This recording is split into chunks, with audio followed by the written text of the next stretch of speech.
कहते हैं कि दृष्टवद अनुश्रविक अनुश्रव वेद। तो वेद जो है यानी वेद का जो अनुसरण करता है, यानी वैदिक कर्मकलाप जो है वो अनुश्रविक हो गए, ठीक है ना। तो उसको जो है, जो वेद का अनुसरण करने वाला है वह अनुश्रविक है। तो ऐसा जो है वह उपाय क्या है, दृष्टवद, प्रत्यक्ष के समान ही है। क्यों?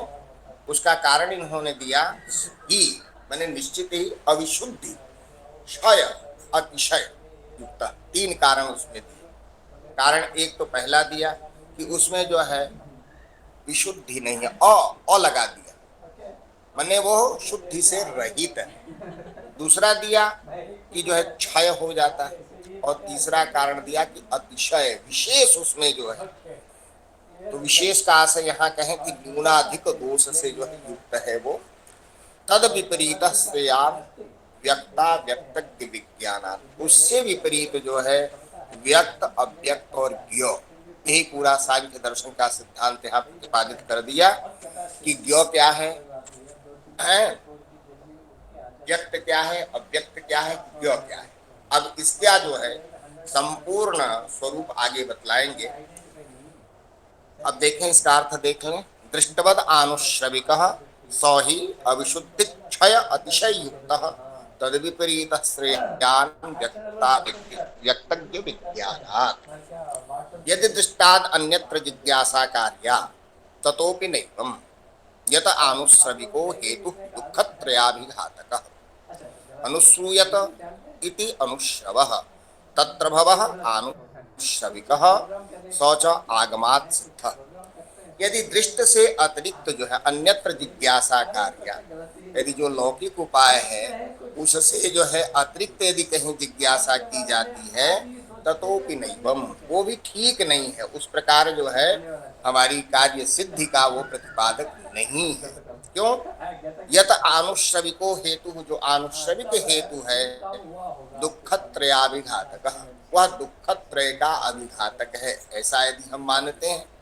आनुश्रविक यानी वेद प्रतिपादित जो कर्मकलाप है वह जो है कैसा है, दुःखत्रय का विघातक है। तो अब उसकी व्याख्या करते हैं। अनुश्रूयत इति अनुश्रवः, अनु मने पश्चात, श्रूयत मने जो सुना जाता है। वेद क्या है, इसीलिए इसका नाम श्रुति रखा गया। श्रुतम में गोपाय, यहाँ देखा आपने, मोटो है अपने संपूर्णानंद संस्कृत विश्वविद्यालय का। तो श्रुति क्या है, श्रुति यानी कर्ण परंपरा।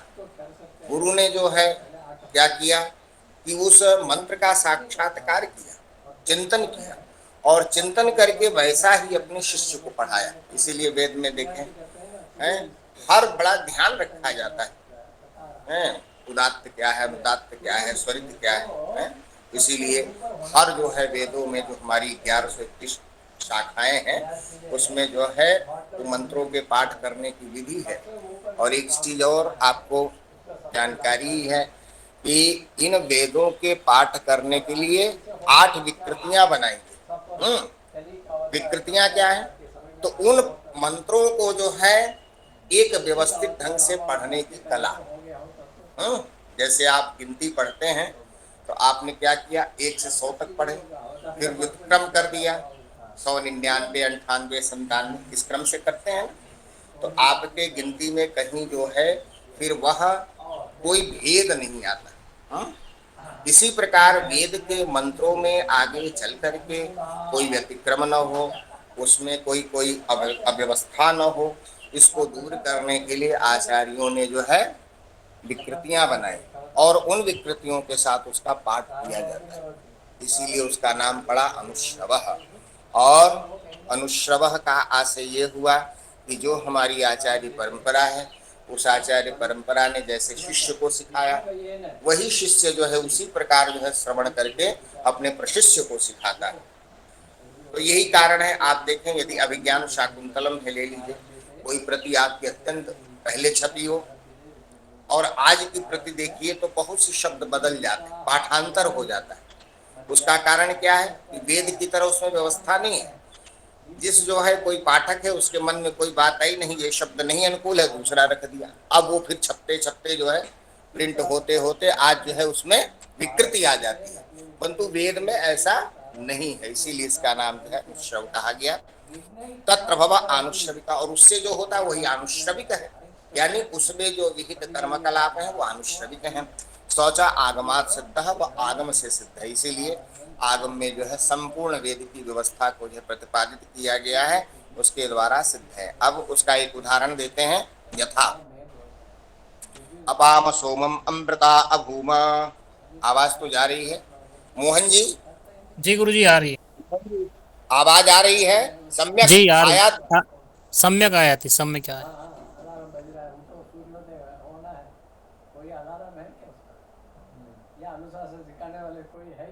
आवाज आ रही है जी गुरु जी आ रही है। मोहन जी?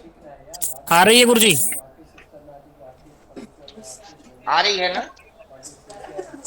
हेलो जी मोहन जी, जी गुरु आवाज जी आ आ रही रही है है। ना? जी हाँ आपकी आवाज आ रही है गुरु जी। आ रही है ठीक गुरु ठीक जी, क्लियर साफ है आ रही ना? है आवाज। जी ठीक है, ठीक है। ओ जय जय।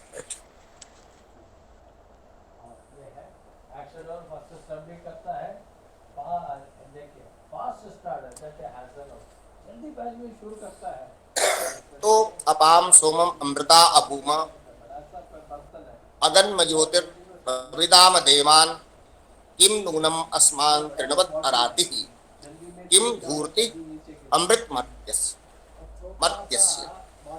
अब देखें इसका जो है आगे अर्थ इन्होंने जो है गौड़पादाचार्य जी ने उसी में किया है। कदाचित इंद्रादि नाम कल्पना आसी, कभी इंद्र इत्यादि जो माने देवता की उनकी कल्पना थी। क्या कल्पना थी? कथम वयम अमृता अभूम, हम लोग कैसे जो है अमर होंगे।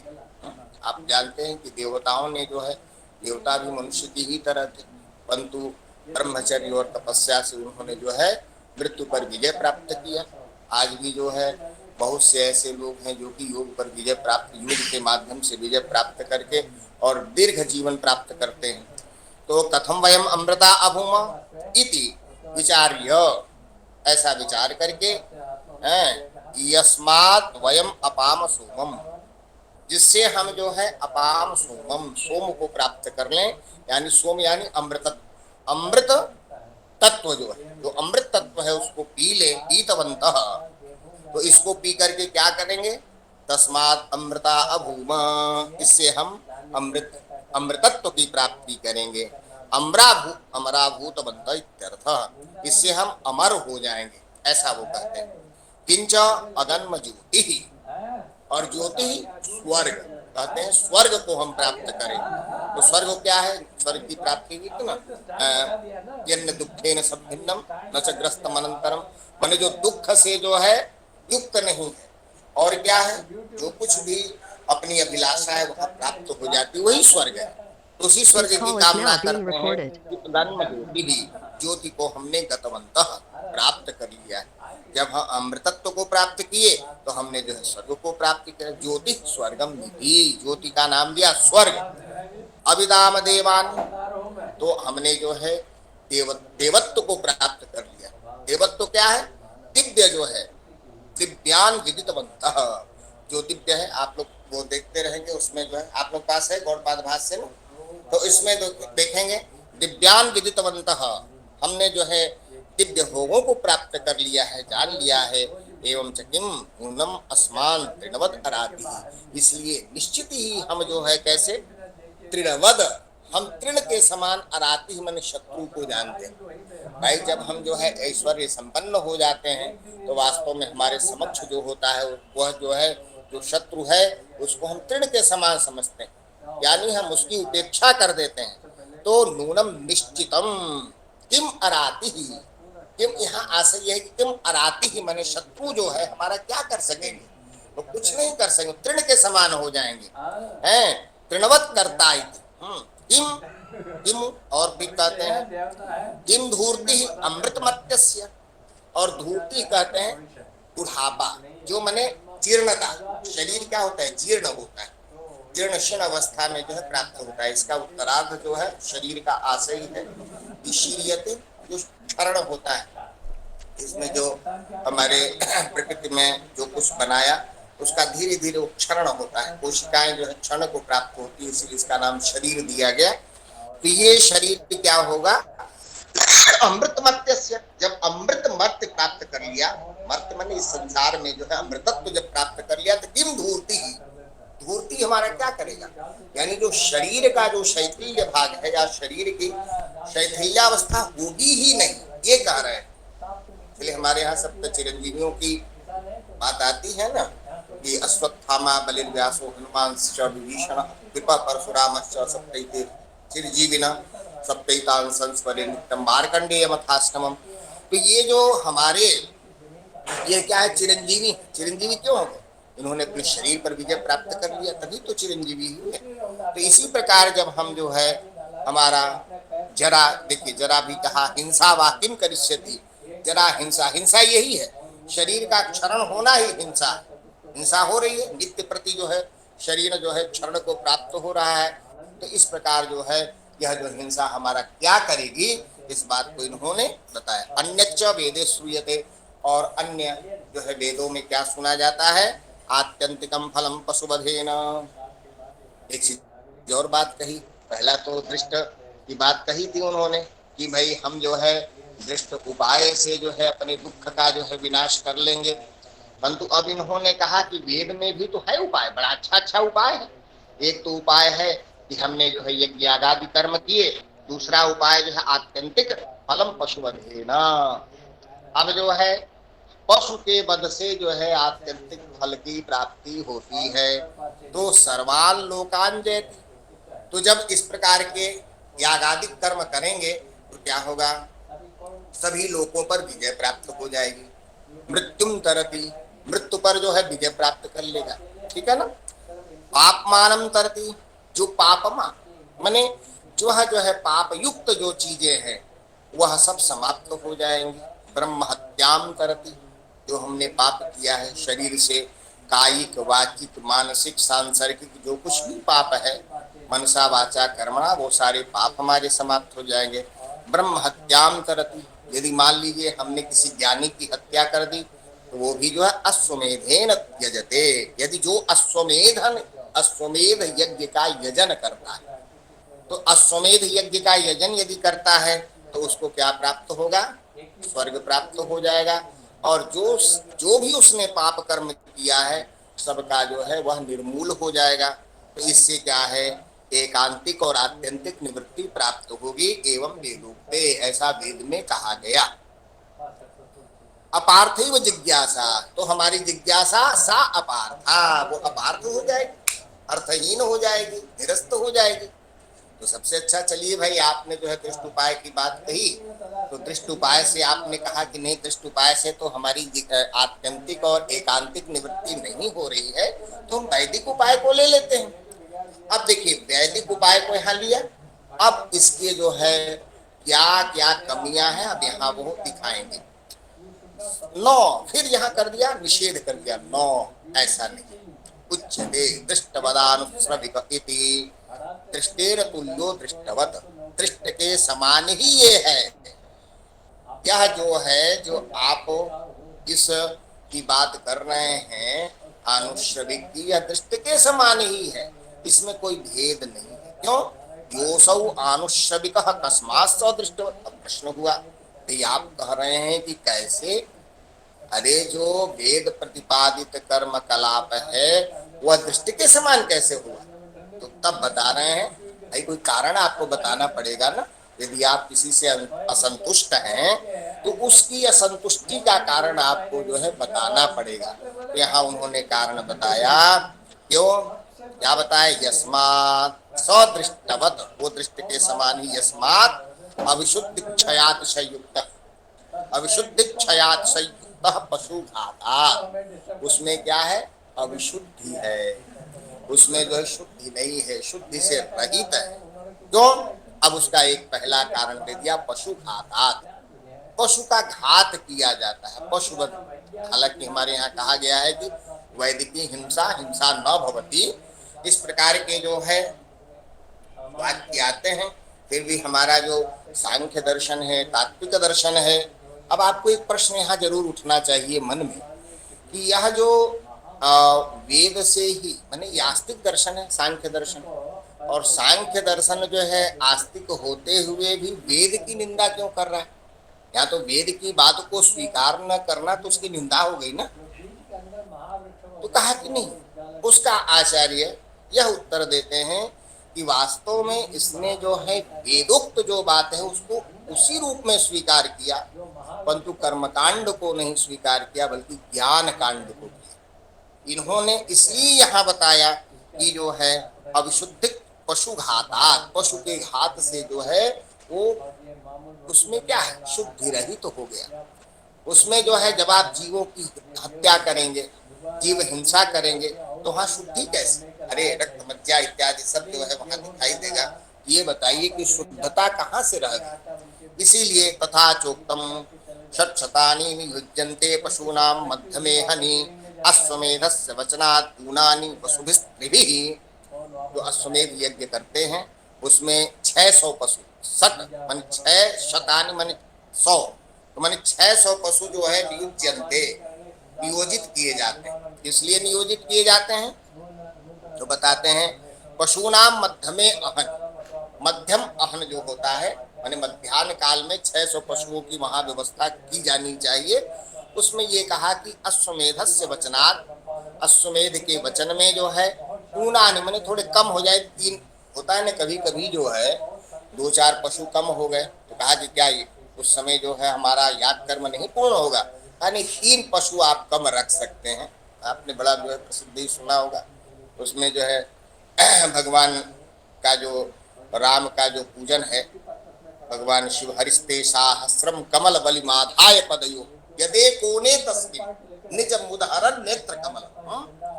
सहस्रार्चन कर रहे थे, वहां एक कमल कम हो गया ना, तो कमल कम होने पर सोचा कि अब क्या, राजीव नयन था ना नाम भगवान का, उन्होंने तुरंत जो है उसको चढ़ा दिया। तो यहाँ जो है व्यवस्था कर दी कि कोई बात नहीं है, यदि आपके 3 पशु कम भी हो गए तो हम उसको ले लेंगे, आप लेकर के उस कर्म को पूरा करिए। अब दूसरा, तो पहला उदाहरण दिया अविशुद्धि का, अब दूसरा उदाहरण देते हैं एवं इंद्रादि विनाशात क्षय युक्त, इंद्र इत्यादि के विनाश से जो है क्षय युक्त हो जाता है। अब क्या है, इंद्र क्या है, देवताओं का राजा है। वो कैसे बना? वह बना तो जो है एक जो है विधिवत यज्ञ कर्म किया, यज्ञ कर्म को करने से इतना पुण्य का जो है उदय हुआ कि इंद्र हो गया। इंद्र तो हुआ परंतु क्या है, क्षीणे पुण्य मर्त्य लोक विशत। जिस प्रकार जो है आपका पुण्य क्षीण हो गया तो फिर इसी लोक में आना पड़ा। उसी प्रकार पता नहीं कितने इंद्रों का नाश हो गया भाई, कितने प्रधानमंत्री बनते हैं 5 वर्ष बाद फिर जो है उनके पुण्य का नाश हुआ, फिर नीचे आ जाते हैं। तो ये नाश की परंपरा है। ये जो आपका वेद विहित कर्म कलाप है, इससे जो है नाश, भाई जब तक पूर्ण है, आपने जब तक बैंक में पैसा जमा किया तब तक आपको इंटरेस्ट मिलेगा, इंटरेस्ट आपने खा लिया फिर उसका मूल निकालते निकालते गए शून्य हो जाएगा, तो एक दिन का आप क्या हो गए, शून्य हो गए। उसी प्रकार हमारा जो है जो वेद विहित जो ये यज्ञ कर्म कलाप है ये भी जो है शून्य हो जाएगा। इसीलिए यहाँ पर इन्होंने कहा एवं इंद्रादि नाशात् क्षय युक्त, इंद्र इत्यादि के नाश से, एक इंद्र का नाश हुआ फिर अपना जो है दूसरा इंद्र बना, तीसरा बना। तथा अतिशयो, अतिशयो विशेष तेन युक्त, उस विशेष से युक्त। अतिशय का अर्थ किया कि विशेष, विशेष क्या है, विशेष गुण दर्शनादि, दर्शनादि तरस्य दुख इतरस्य, दर्शनात् इतरस्य, तो विशेष गुण दर्शन के इतर। अब जो है देखिए विशेष गुण दर्शन हुआ परंतु अब उससे इतर क्या हुआ कि दुखम स्यात्, अब उससे इतर हो जाएगा। विशेष गुण दर्शन तो हो गया, संप्राप्ति तो हो गई, परंतु जहां सत्ता छिन गई तो दुख की संप्राप्ति हो गई। इसलिए वो तो स्थायी नहीं न हुआ, चिरस्थायी नहीं हुआ, पेरेनियल नहीं न हुआ। इसीलिए जो है एवं आनुश्रविकोपि हेतु दृष्टवद, इस प्रकार जो आनुश्रविक हेतु है वो भी दृष्टवत ही है। कहा हरि। अब बात हुई कि भाई ठीक है, अब आपको आपने इतना कह दिया, इसलियान अब जो है उसमें जो है श्रेयस्कर कौन है, तो इसलिए यहाँ पर कहते हैं उच्यते तद विपरीत श्रेयांताभ्याम। अब देखिए यहाँ 2 चीजों को ले लिया, दृष्टानुश्रविकाभ्याम, दृष्ट और अनुश्रविक, इन दोनों से पहला जो उन्होंने बताया था उपाय दृष्ट उपाय, दूसरा उपाय वास्तविक उपाय बताया था। तो ये जो है ये दोनों ही दृष्टवत ही हैं, इसलिए उनसे जो है ताभ्याम दृष्टानुश्रविका श्रविकाभ्याम विपरीत, उनसे भी विपरीत जो श्रेयान जो है ऐसा अविशुद्धि क्षयात अविशुद्धि क्षयातिशया युक्तत्वा, वह जो है अविशुद्धि क्षय और अतिशय से युक्त होने के कारण स कथम इत्याह, वो कैसे भाई, इसको कहते हैं व्यक्ता व्यक्तज्ञ विज्ञानात्, व्यक्त अव्यक्त और ज्ञो, तीन चीजों को जो है सारा तत्व सांख्य का इसी में सन्निहित है। एक अव्यक्त है, एक व्यक्त है और एक ज्ञो है। व्यक्त क्या है, अव्यक्त क्या है? अव्यक्त जो है मूल प्रकृति है। अब मूल प्रकृति से महान उत्पन्न होता है, बुद्धि उत्पन्न होती है, बुद्धि से अहंकार उत्पन्न होता है, अहंकार से जो है प्रकृतिर महान तत्व अहंकार, तस्मात् गणश्च षोडशकः, 16 तत्वों का समूह उत्पन्न होता है। अब जो है उसमें जो है पंच तन मात्राओं से पंच महाभूत उत्पन्न होते हैं। तो ये जो अव्यक्त है, अव्यक्त यानी जो मूल प्रकृति है, सत्व रज और तम, सत्व रजस तमसाम साम्यावस्था प्रकृति, मूलं चासु प्रकृति चेति, ये मूल प्रकृति है, इसका कोई जो है कारण नहीं है। यदि इसको कारण कोई मानेंगे तो अनवस्था दोष आ जाएगा, इसीलिए दर्शन में जो है इससे बचने के लिए उसको मूल शब्द लगा दिया गया कि ये मूल प्रकृति है। और तो ये क्या है, अव्यक्त, ये किसी से उत्पन्न नहीं होती है। और इसके बाद के जो भी तत्व हैं वो कौन से तत्व हैं, तो बुद्धि, अहंकार, एकादश इंद्रियाणि और पंचतन मात्राणि, ये 23 तत्व जो हो गए आपके व्यक्त हो गए। और एक तत्व क्या है, ज्ञ, जो पुरुष की चर्चा कर रहे थे, पुरुष पुरुष यानी आत्मा, जो आत्मा है यह क्या है, यह जो है ना तो जन्म लेती है और मरती है। तो इसलिए जो है ये तीन तत्वों का हमने ध्यान कर लिया, व्यक्ता व्यक्तज्ञ विज्ञान, इसी को पूरा उन्होंने तत्र व्यक्तम महदादि बुद्धि अहंकार पंचतन्मात्राणि एकादशेन्द्रियाणि पंच महाभूतानि, ये सब व्यक्त है क्योंकि ये उत्पन्न होते हैं।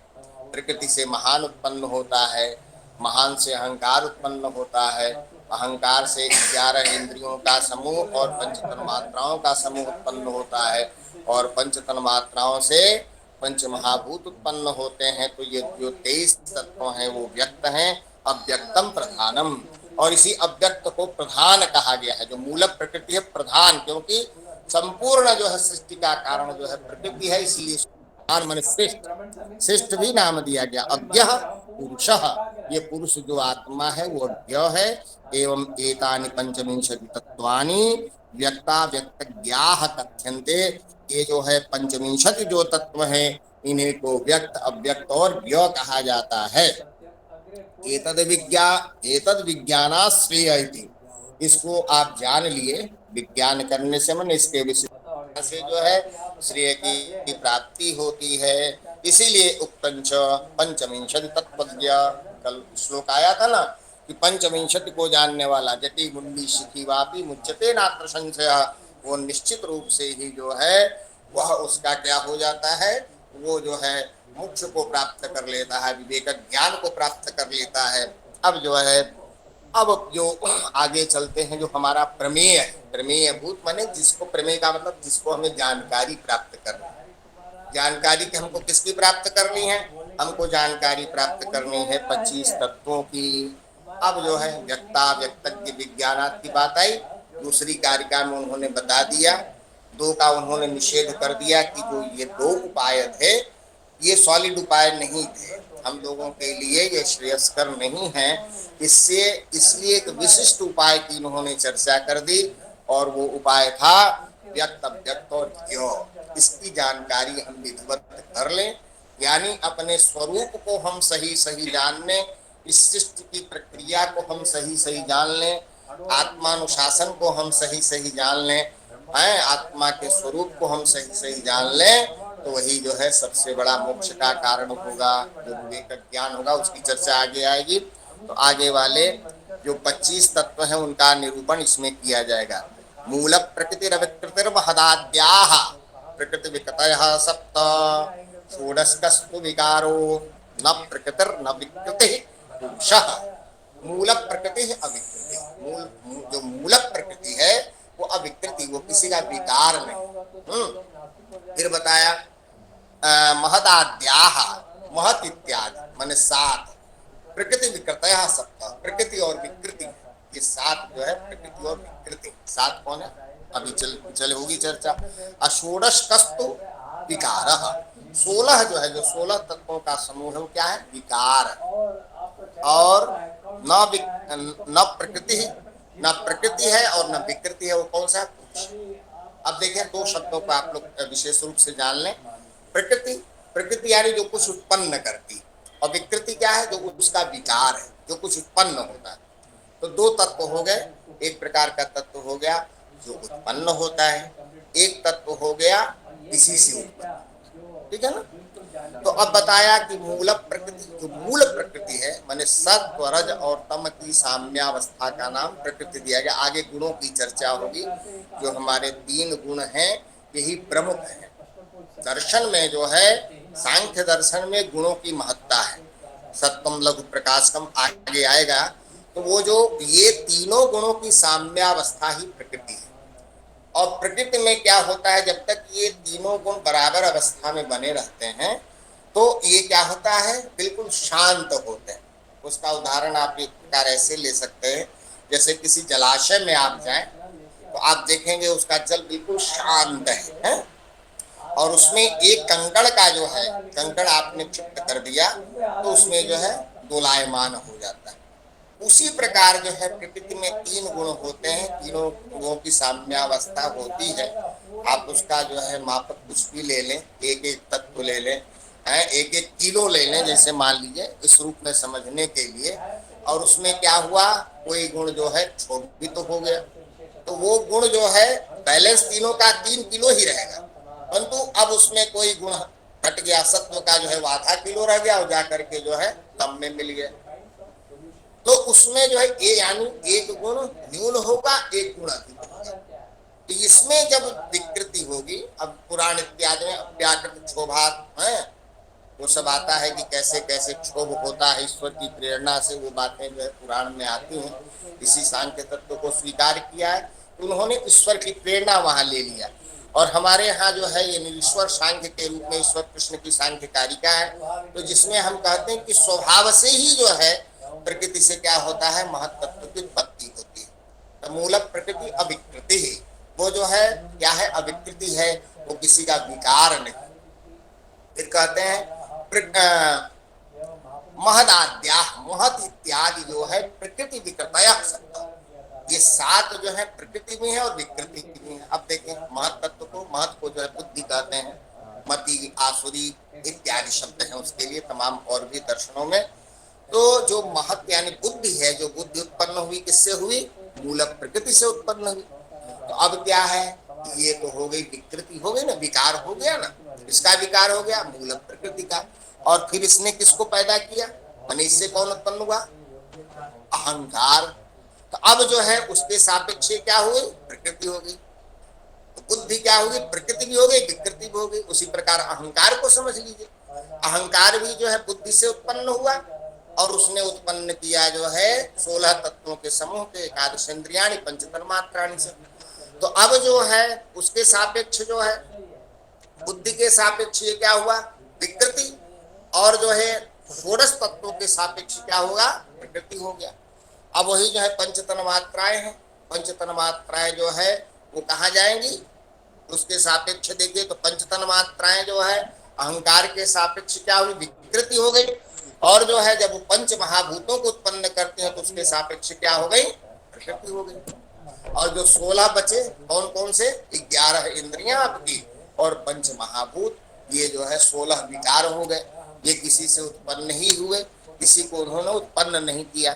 यही बात यहाँ पर कह रहे हैं कि महदाद्याः, महत इत्यादि माने महान, अहंकार और जो है पंच तन मात्राएं, ये 7 जो हैं ये प्रकृति भी हुई और विकृति भी हुई। षोडश का माने 16 तत्वों का जो समूह है वह जो है विकार, वह विकार हुआ। और न प्रकृति ही न विकृति ही पुरुष, और जो पुरुष है न तो प्रकृति है और न विकृति है। तो इस प्रकार की बात जो है अब गौड़पाद को यही चीज देख लीजिए, सब उसमें जो है इसी का उल्लेख किया गया है। अथ व्यक्ता व्यक्त ज्ञानाम वो विशेष उच्यते मूल प्रकृति ही। व्यक्त अव्यक्त और ज्ञ के प्रति क्या विशेष है इस बात को बताते हैं। मूल प्रकृति क्या है? मूल प्रकृति प्रधानम प्रकृति विकृति सप्तकस्य मूलभूतत्वात्। प्रकृति विकृति जो 7 तत्व हैं इनके मूलभूत होने से, यानी बुद्धि अहंकार और पंच तन्मात्राओं के मूलभूत होने से। अब मूल प्रकृति की बात कहा, मूलंच सा प्रकृतिश्च मूल प्रकृति ही, जो मूल है और प्रकृति है इसीलिए उसका नाम पड़ा मूल प्रकृति।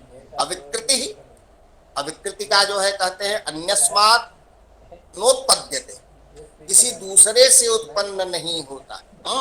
अन्यस्मात् न उत्पद्यते तेन प्रकृति, किसी दूसरे से उत्पन्न न होने के कारण उसका नाम पड़ा प्रकृति। अकस्यचित विकारो न भवति, और वो किसी का विकार नहीं होता इसीलिए उसका नाम पड़ा प्रकृति। तो महदाद्या प्रकृति विकृतयः सप्त, महत इत्यादि जो है प्रकृति और विकृति 7 है। महान बुद्धि, बुद्ध्याद्या सप्त बुद्धि अहंकार पंचतन्मात्राणि, बुद्धि अहंकार और पंचतन्मात्राएं एताः सप्त प्रकृति विकृतयः, ये 7 जो नाम गिनाया ये प्रकृति और विकृति का नाम हो गया। तद्यथा इसी प्रकार प्रधानात् बुद्धि उत्पद्यते, प्रधान से बुद्धि उत्पन्न होती है। तेन विकृति ही, जो मैंने अभी कहा आपको, बस यही भाष्य में चल रहा है। तेन विकृति, इसलिए विकृति हो गई। प्रधानस्य विकार, प्रधान का विकार होने से। सैव अहंकार उत्पादयति, वही जो है अहंकार को उत्पन्न करती इसलिए प्रकृति हो गई। अहंकारो बुद्धि उत्पद्यत, अहंकार भी जो है बुद्धि से उत्पन्न होता है इसलिए क्या हुआ? विकृति हो गया। जब उत्पन्न होगा विकृति हुआ। सच पंच तन्मात्राणि उत्पादयति, और पंच तन्मात्राओं को उत्पन्न करता है इसलिए वो प्रकृति हो गया। तत्र शब्द तन्मात्रम अहंकारात् उत्पद्यत इति विकृति ही। अब जो है वही क्रम लेते जाएंगे, अब उसको समझ लीजिए। शब्द तन्मात्राओं से क्या उत्पन्न हुआ, आकाश से क्या उत्पन्न हुआ, ये सारा क्रम जो है इसको देखिए। तत्र शब्द तन्मात्र मात्रम अहंकाराद उत्पद्यत, शब्द तन्मात्राएं किससे उत्पन्न हो रही हैं? अहंकार से उत्पन्न हो रही, इसलिए विकृति हो गई। तस्मात् आकाश उत्पद्यत, उस शब्द तन्मात्रा से क्या उत्पन्न हुआ? आकाश उत्पन्न हुआ, इसलिए आकाश जब उत्पन्न हुआ तो वह जो है प्रकृति हो गई। यथा स्पर्श तन्मात्रम अहंकारात् उत्पद्यत, अब सबको एक एक तन्मात्राओं को ले रहे हैं कि जो स्पर्श तन्मात्रा है अहंकार से उत्पन्न हुई इसलिए उसका नाम पड़ा विकृति, परंतु उसने किसको उत्पन्न किया? वायु को। तदेव वायु उत्पादयति, वायु को उत्पन्न करती इसलिए प्रकृति नाम पड़ा। अब जो है गंध तन्मात्रम अहंकारात् उत्पद्यत, गंध तन्मात्र किससे उत्पन्न हुआ? अहंकार से उत्पन्न हुआ इसलिए विकृति हुआ। और तदेव पृथ्वी उत्पादयति, वो पृथ्वी को उत्पन्न कर रही है तो पृथ्वी जो है पृथ्वी को उत्पन्न करने से प्रकृति, वो जो है प्रकृति हो गई। रूप तन्मात्रम अहंकारात् उत्पद्यत, रूप तन्मात्रा जो है अहंकार से उत्पन्न हुआ इसलिए विकृति हो गया। और उससे जो है क्या उत्पन्न होगा? अग्नि उत्पन्न होता है, अग्नि उत्पन्न होती है, तो जब अग्नि उत्पन्न होगी तो क्या होगा? उसका नाम प्रकृति हो जाएगा। इसी प्रकार यही क्रम जो है रस तन्मात्रम, रस तन्मात्रा किससे उत्पन्न हुई? अहंकार से उत्पन्न हुई है, इसीलिए इसका नाम पड़ा विकृति, विकार पड़ा। और तदेव आप उत्पादयति, वह जो है आप को उत्पन्न कर रही है, किसको? जल को उत्पन्न कर रही है, इसलिए जो है एवं महदाद्या सप्त विकृत प्रकृतियो विकृतयश्च, ये 7 जो है प्रकृति भी है और विकृति में है। और षोडश कस्तु विकारः, यह 16 जो है विकार है। कौन कौन से विकार हुए? एकादश इंद्रियाणि और पंच महाभूतानि, पंच बुद्धिंद्रियाणि, 5 जो है बुद्धिंद्रियां जो हैं, और पंच कर्मेंद्रियां हैं, 11वां मन है, और पंच महाभूत जो है एस षोडशको गणः विकृतिरेव, यह जो है 16 गणों का जो समूह है वो विकृति ही है। इस प्रकार जो है विकारो विकृति, विकृति का नाम विकार है। और न प्रकृति न विकृति पुरुष, यह पुरुष जो है न प्रकृति है न विकृति है। तो पंच ज्ञान इंद्रियां कौन कौन सी हैं? श्रोत्रत्वक चक्षु जिह्वा घ्राणमिति पंच ज्ञानेन्द्रियाणि वाक पाणि पाद पायुपस्थ। ये क्या है? इनका नाम कर्मेंद्रियाणि। और आगे आएगा सांख्य कारिका में इसका जो है। और एक मन है। मन क्या है?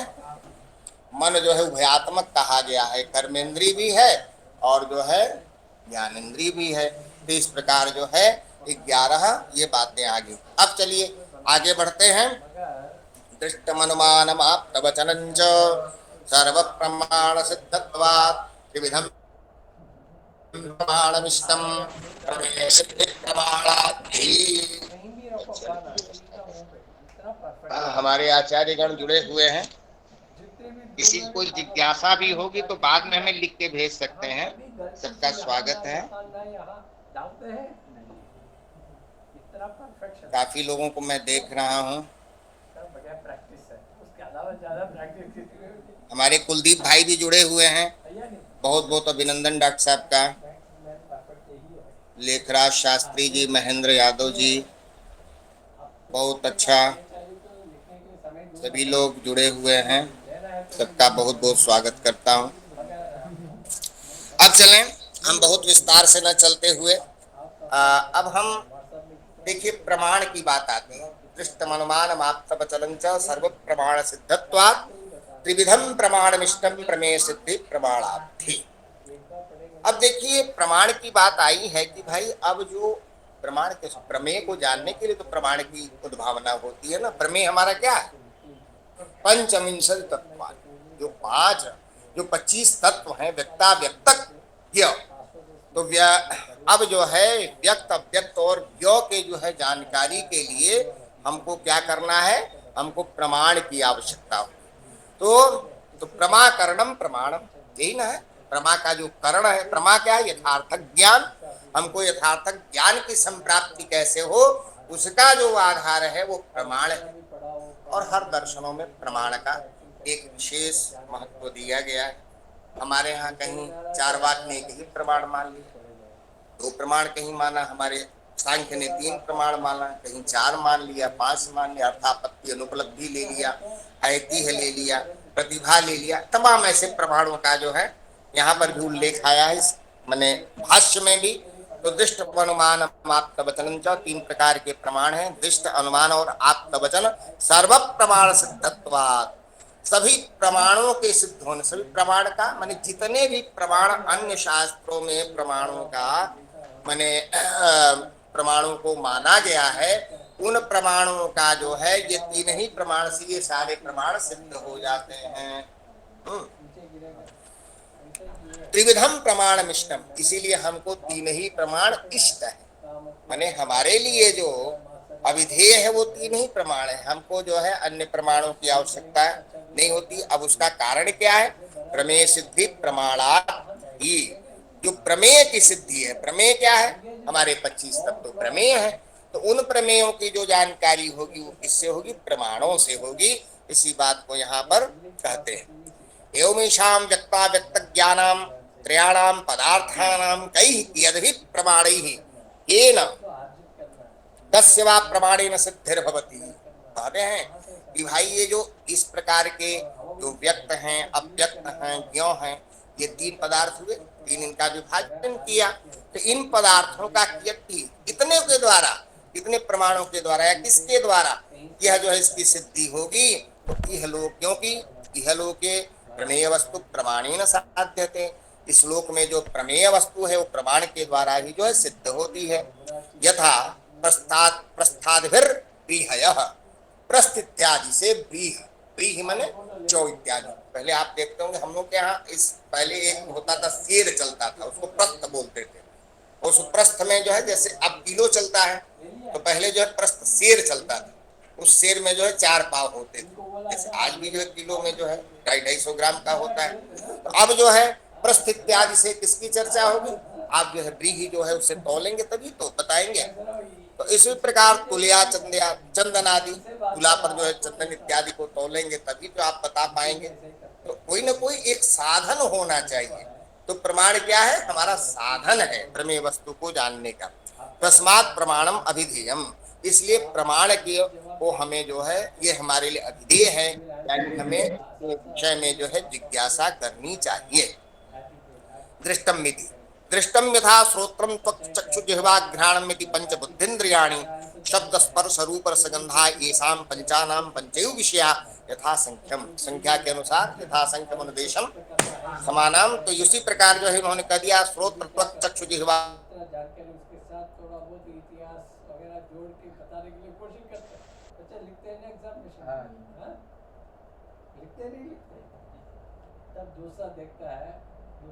स्पर्श शब्दम गृहणाति। श्रोत्र जो है कान किसको सुनता है, शब्द को ग्रहण करता है। अब जो है त्वक स्पर्शम, त्वक यानी त्वक इंद्रिय जो है, जो यह माने चमड़ा है, वो किसको जो है स्पर्श को, चक्षु जो है चक्षुरिंद्रिय रूप का ग्रहण करती है, जिह्वा जिह्वा रस का ग्रहण करती है, और घ्राण जो है गंध का ग्रहण करती है। तो एतद दृष्टम इति उच्यते प्रमाणम, इसी को जो है दृष्ट प्रमाण कहा जाता है, यानी प्रत्यक्ष प्रमाण। हम लोग कहते हैं केवल हमने आंख से देख लिया, ये सारा ही प्रमाण नहीं, ये सब भी प्रमाण है। जो पंच ज्ञान इंद्रियों के माध्यम से जो भी ज्ञान होता है उनको हम प्रत्यक्ष प्रमाण कहते हैं। तो अक्ष से आगे हो गया कि अक्षादि, यानी पंच ज्ञान इंद्रियों के अक्षादि जो है पंच ज्ञान इंद्रियों के माध्यम से जो हमें जानकारी होती है उसको हम प्रत्यक्ष प्रमाण कहते हैं। अब जो है अप्रत्यक्षेण अनुमानेन वा यो अर्थो न गृह्यते। अब देखिए यहाँ जो है इसमें इन्होंने बताया कि प्रत्यक्ष और अनुमान के द्वारा जो है जो अर्थ का ग्रहण नहीं किया जाता है, बैठ जाओ बैठ, ग्रहण नहीं किया जाता है उसको किससे जानते हैं, आप्तवचनात्, आप्तवचन से जाना जाता है, ठीक है ना। यथेन्द्रो देवराज, जैसे उन्होंने बताया कि अब देखिए अब यहाँ जो है आप कहेंगे कि भाई यहाँ दृष्टि की तो चर्चा की परंतु अनुमान की चर्चा नहीं की, आपके मन में आएगा ना एक बात। तो इसकी चर्चा वो आगे करते हैं, थोड़ा दूसरे रूप में करते हैं। भाई आप जानते हैं व्याप्ति संबंध को लेकर के जो हमको ज्ञान प्राप्त होता है उसको हम अनुमान की श्रेणी में रखते हैं, परंतु यहाँ ये पहले जो है दृष्टि का और फिर इन्होंने जो है आप्तवचन का कर दिया। तो आप्तवचन का प्रमाण क्या बताया, यथेन्द्रो देवराज, जैसे देवताओं का इंद्र जो है वो कौन है, देवताओं का राजा देवराज है। उत्तरा पूर्व, उत्तर में कुरु रहते हैं। स्वर्गीय अप्सरसा, स्वर्ग में अप्सराएं रहती हैं। ये हम देखने थोड़ी गए, अरे भाई हमारे आचार्यों ने बताया, गुरु जी ने बताया कि वहाँ ऐसा है, भूगोल हम पढ़ते हैं तो हम कहाँ यूरेशिया थोड़ी देखने गए हैं, सप्तद्वीप थोड़ी देखने गए, गुरु जी ने बताया हमने उसको स्वीकार कर लिया। तो इसीलिए यो अपिचोक्तम, इसीलिए कहा गया आगमो ह्याप्त वचनमाप्तम दोषक्षयात् विदुः क्षण दोषोन्द्रतम वाक्यम न ब्रूयात् यत्व संभवात्। ये सब आगम, आगम जो है यानी वेद विहित जो कुछ भी कहा गया है वो सब आगम है। और ही आप्त वचनम माप्तम, आप्त वचन जो है जो महापुरुषों का जो वचन है वो आप्त वचन है। ऐसे हमारे जो सांख्याचार्य हो गए, योगाचार्य हो गए, कपिलादि इत्यादि जो नाम लिए गए ये सब क्या है, आप्त पुरुष है। दोषक्षयात् विदुः, दोष इसमें जो है दोष का क्षय हो जाता है ऐसा कहा जाता है। आचार्य के मुखारविंद से जो वाणी निकली वही प्रमाण है। यह जो है सिद्ध करते हैं क्षीण दोषोन्द्रतम वाक्यम, तो क्षीण जब दोष क्षीण हो गया तो अंधतम वाक्यम न भूया, वो अंधत वाक्य असत्य क्यों बोलेंगे भाई, असत्य सब नहीं सकते तो संभवा, उसका हेतु तो असंभव ही है, आप समझ लीजिए अहेतु संभव। तो इस प्रकार जो है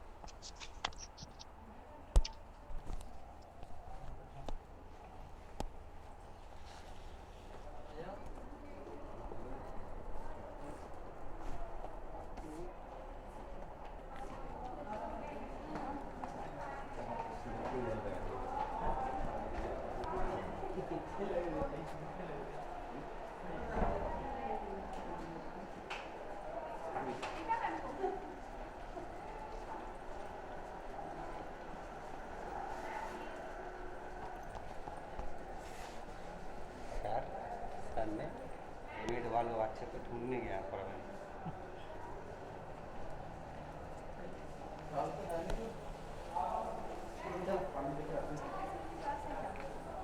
गुरुजी आवाज नहीं आ रही है आपकी।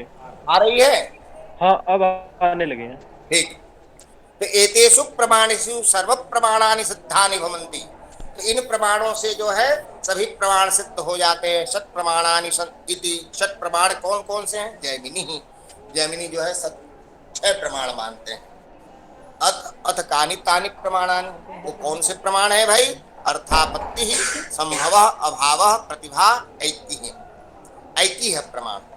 तो अर्थापत्ति, संभव, अभाव, प्रतिभा और ऐतिह्य, तो इन प्रमाणों को, और उपमानम च, उपमान, ये जो है 6 प्रमाण माने गए। तत्र अर्थापत्ति द्विविधा दृष्टा सुता च। जो अर्थापत्ति है, माने इसमें 2 मत हैं जो मीमांसक हैं। उस मीमांसक मतों में जो है एक अर्थापत्ति मानते हैं, एक अनुपलब्धि मानते हैं। उसमें जो है बताया कि जो अर्थापत्ति है वो 2 प्रकार से है। एक दृष्ट अर्थापत्ति, दृष्टार्थापत्ति, एक सुता अर्थापत्ति। तो तत्र दृष्टा, दृष्ट अर्थापत्ति क्या है? एकस्मिन् पक्षे आत्मभाव गृहीतः, एक पक्ष में आत्मभाव का ग्रहण कर लिया। चेत यदि लेते हैं अन्यस्मिन् अपि आत्मभाव गृह्यत गृह्यत गृह्यते एव, इसलिए दूसरे पक्ष में भी आत्मभाव को ग्रहण करना चाहिए। भाई जैसे एक पूर्व पक्ष लिया तो जो पूर्व पक्ष में लागू होगा वही जो है उत्तर पक्ष में भी लागू होगा। तो उसका जो है उदाहरण आगे देंगे। श्रुता, जैसे श्रुता, श्रुता अर्थापत्ति क्या है? दिवा देवदत्तो न भूते। दिन में जो है देवदत्त जो है वह क्या करता है? भोजन नहीं करता। अथ च पीनो दृश्यते, परंतु क्या है? पीन माने मोटा दिखाई दे रहा है। इससे क्या हुआ? एक पक्ष में आपने कहा कि भाई देवदत्त भोजन नहीं कर रहा है, तो दूसरे पक्ष में क्या होगा कि अतो अवगम्यते रात्रो भुंक्त, इसलिए निश्चित है कि वह जो है रात्रि में भोजन करता होगा। अब जो है आगे आते हैं संभव यथा। संभव प्रमाण के बारे में, प्रस्थ इत्युक्ते चत्वारः कुड्वा संभाव्यन्ते। जब आपने प्रस्थ कह दिया, जैसे आपने किलो कह दिया, तो किलो कहने से क्या मालूम चलेगा कि 4 जो है पाव उसमें रहेंगे। 250-250 ग्राम के जो है 4 जो है मात्राएं उसमें रहेंगी। तो प्रस्थ कहने से पूरा, जब हम कहें कि नहीं 4 पाव है, एक एक मिला के 1 + 1 + 1 + 1 है, तो ये कहने का अवसर ही नहीं मिलेगा। इसीलिए यहाँ कह रहे हैं कि प्रस्थ जब कह दिया तो इत्युक्ते चत्वारः कुड्वा। पहले क्या होता था कि एक पात्र बनाते थे और उसमें जो है पाव का उसी से जो है नापते थे, तो उसी को जो है कुड्वा नाम दिया गया। तो इससे हम जान गए कि जब प्रस्थ आपने कह दिया तो 4 जो है कुड्वा उसमें है ही जो है। इस प्रकार जो है अभावो नाम। अब जो है आगे अभाव की चर्चा हो रही है। प्राग इतरेतर अत्यंता, प्राग इतरेतरात्यंत सर्वाभाव लक्षण। अब जो है 4 प्रकार के भाव होते हैं। तो प्राग भाव जो है, प्राग भाव क्या है?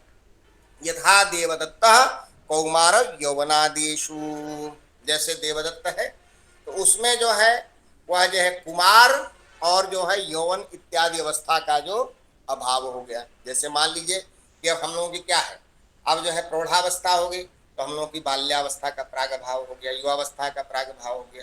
तो पहले का जो अभाव होना, इतरेतरा भाव, इतरेतर का कहा कि भाई घटा भाव। अब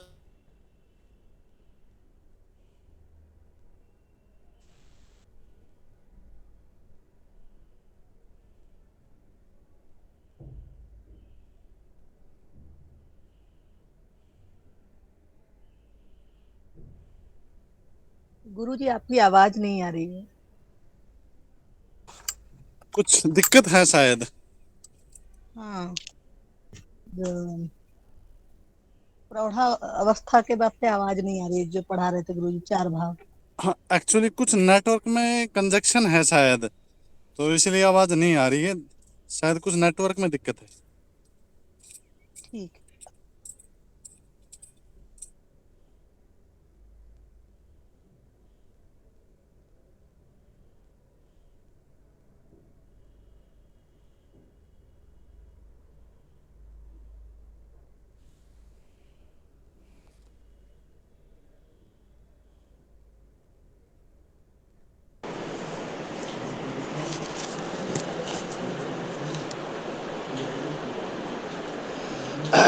अब घट में पट का भाव और पट में घट का भाव, गुरु यह जी जो है तेरेतरा भाव हो गया। प्रौढ़ा अवस्था की अब बात हम लोग सुन नहीं पाए अत्यंता हैं। भाव, खर विषाण बंध्या सुत ख पुष्पवदिति, खर विषाण है, इसमें जो है यदि सिंह को माने सिंह जो है हो उसमें जो है खरगोश में, तो ऐसा हो सकता है? नहीं है। बंध्या को सुत हो, तो ये मतलब अत्यंता भाव, अत्यंत ही अभाव। ख पुष्प हो, आकाश पुष्प की हम कल्पना करते हैं, तो ये फिर जो सर्वाभाव प्रध्वंसा भाव दग्ध पदवद पटवद इति। अब जो है सर्वाभाव क्या है? प्रध्वंसा भाव, प्रध्वंस हो गया। दग्ध, पट जो था वो दग्ध हो गया, एकदम जो है विनष्ट हो गया। तो इस प्रकार जो है ये अभावों की यहाँ चर्चा की गई। यथा शुष्क धान्य दर्शनात् वृष्टे अभावो अवगम्यते। आप कहीं जा रहे हैं और आपने देखा कि धान्य जो है शुष्क हो गया है, तो इससे आपने किसका अभाव किया? कि वर्षा का अभाव है, यहाँ वृष्टि नहीं हुई। वृष्टि के अभाव के नाते जो है एवं अभावो अनेकधा, वो चार अभाव तो कहा गया, परंतु इसके बाद ये कहते हैं कि अनेक प्रकार का अभाव होता है। अब जो है उसके बाद आगे चले गए प्रतिभा पर। प्रतिभा यथा दक्षिणेन च विंध्यस्य सह्यस्य च यदुत्तरम पृथिव्याम आसमुद्रायाम स्वप्रदेशो मनोरमः। कहे अब जो है कोई कवि है, यथास्मै रोचते विश्वम तथैव परिकल्प्यते, जैसा उसको जो है सुरम्य प्रदेश लगा वैसा उसका वर्णन वो करता है। तो ऐसी स्थिति में जो है विंध्य पर्वत के दक्षिण और जो है दक्षिणेन च विंध्यस्य सह्यस्य और सह्याद्रि के जो है यदुत्तर, उत्तर का जो भाग है, पृथिव्याम आसमुद्रायाम, पृथ्वी से लेकर समुद्र पर्यंत जो है वह प्रदेश कैसा है? मनोरम है। तो कोई कवि जो है उसकी जब चर्चा करता है, उस प्रदेश के मनोरम चित्रण करता है, मनोरम प्रकृति का वर्णन करता है, तो वो किसको द्योतित होता है? उसकी प्रतिभा दिखाता है कि उसके पास ऐसी प्रतिभा है कि उसका कितना सुंदर सजीव जो है वर्णन उसने किया है। तो ये प्रतिभा भी एक प्रमाण के रूप में मानी जाती है। तो इस प्रकार एव मुक्ते तस्मिन् प्रदेशे शोभनाः गुणाः सन्ति इति प्रतिभोत्पद्यते। इस प्रकार उस प्रदेश में बड़े ही जो है मनोरम है, शोभन गुण है, ऐसा जो है प्रतिभा के कारण जो है वह दिखाई देता है। तो प्रतिभा च ज्ञानताम ज्ञानमिति, और प्रतिभा को भी ज्ञान का एक साधन माना जाता है। इसीलिए हमारे यहाँ प्रमाणों की चर्चा हुई। 3 प्रमाण तो ये हुए हैं, दृष्ट अनुमान और आप्तवचन, उसके बाद अर्थापत्ति अनुपलब्धि है, फिर जो है ये प्रतिभा और ऐतिह्य प्रमाण का उदाहरण देते हैं। ऐतिह्य प्रमाण यथा ब्रवीति लोको यथा यत्र वटे यक्षिणी प्रतिवसति। किसी गांव में आप जाते हैं और कोई बाहर वृक्ष मिलता है, उसमें कहा कि भाई यहाँ यक्षिणी एक बस्ती है, यहाँ कोई भूत बसता है, प्रेत बसता है। तो ये जो है ऐतिहासिक, ऐतिह्य का मतलब ऐतिहासिक प्रमाण मानते हैं। कोई किले में जाते कहे नहीं यहाँ उसको रात में आवाज सुनाई देती है, ये सब क्या है? ऐतिह्य प्रमाण है, उसको आप मानते हैं हाँ वास्तव में यहाँ जो है आवाज आती होगी। तो इस प्रकार जो है ब्रवीति लोको यथा यत्र वटे यक्षति यक्षिणी प्रतिवसति इत्येव ऐतिह्यम। उपमानम यथा गौरी गवयः, गौ के समान जो है गौ है। कोई आपने जो है पहले नील गाय देखा होगा या गाय देखा हो, गाय के समान फिर जो है नील गाय मिल गई तो आपने कहा नहीं गाय के समान ही ये गाय है। तो उपमान का भी बात आती है, उपमान जो है न्यायिक मानता है ना, तो वहाँ जो है ऊपर उस पर पूरी चर्चा की गई। समुद्रेव तडाग, समुद्र के समान ये तालाब, इतना बड़ा तालाब है परंतु कैसा है? समुद्र के समान है। ये सारा क्या है? उपमान प्रमाण है। जो है ना उसका जो है मुख कैसा है? चंद्रमा के समान है। तो ये सब प्रमाणों की चर्चा जो है वहाँ पर आती है। इस प्रकार जो है अब ये देखिए एतानि षट प्रमाणानि त्रिषु दृष्टादिषु अंतर्भूतानि, ये सारी जो 6 प्रमाणों की बात आई, ये सारे प्रमाण किसमें है? ये 3 में ही अंतर्भूत हो जाते हैं।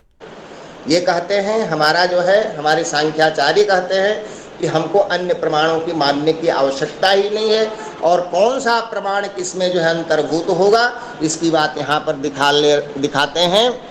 तत्र अनुमाने तावत अर्थापत्ति अंतर्भूता।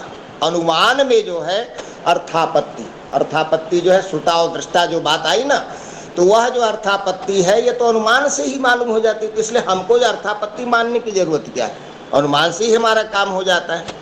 और संभव अभाव प्रतिभा ऐतिह्य उपमान, ये सब जो है इसको आप्त वचन में इन्होंने ले लिया।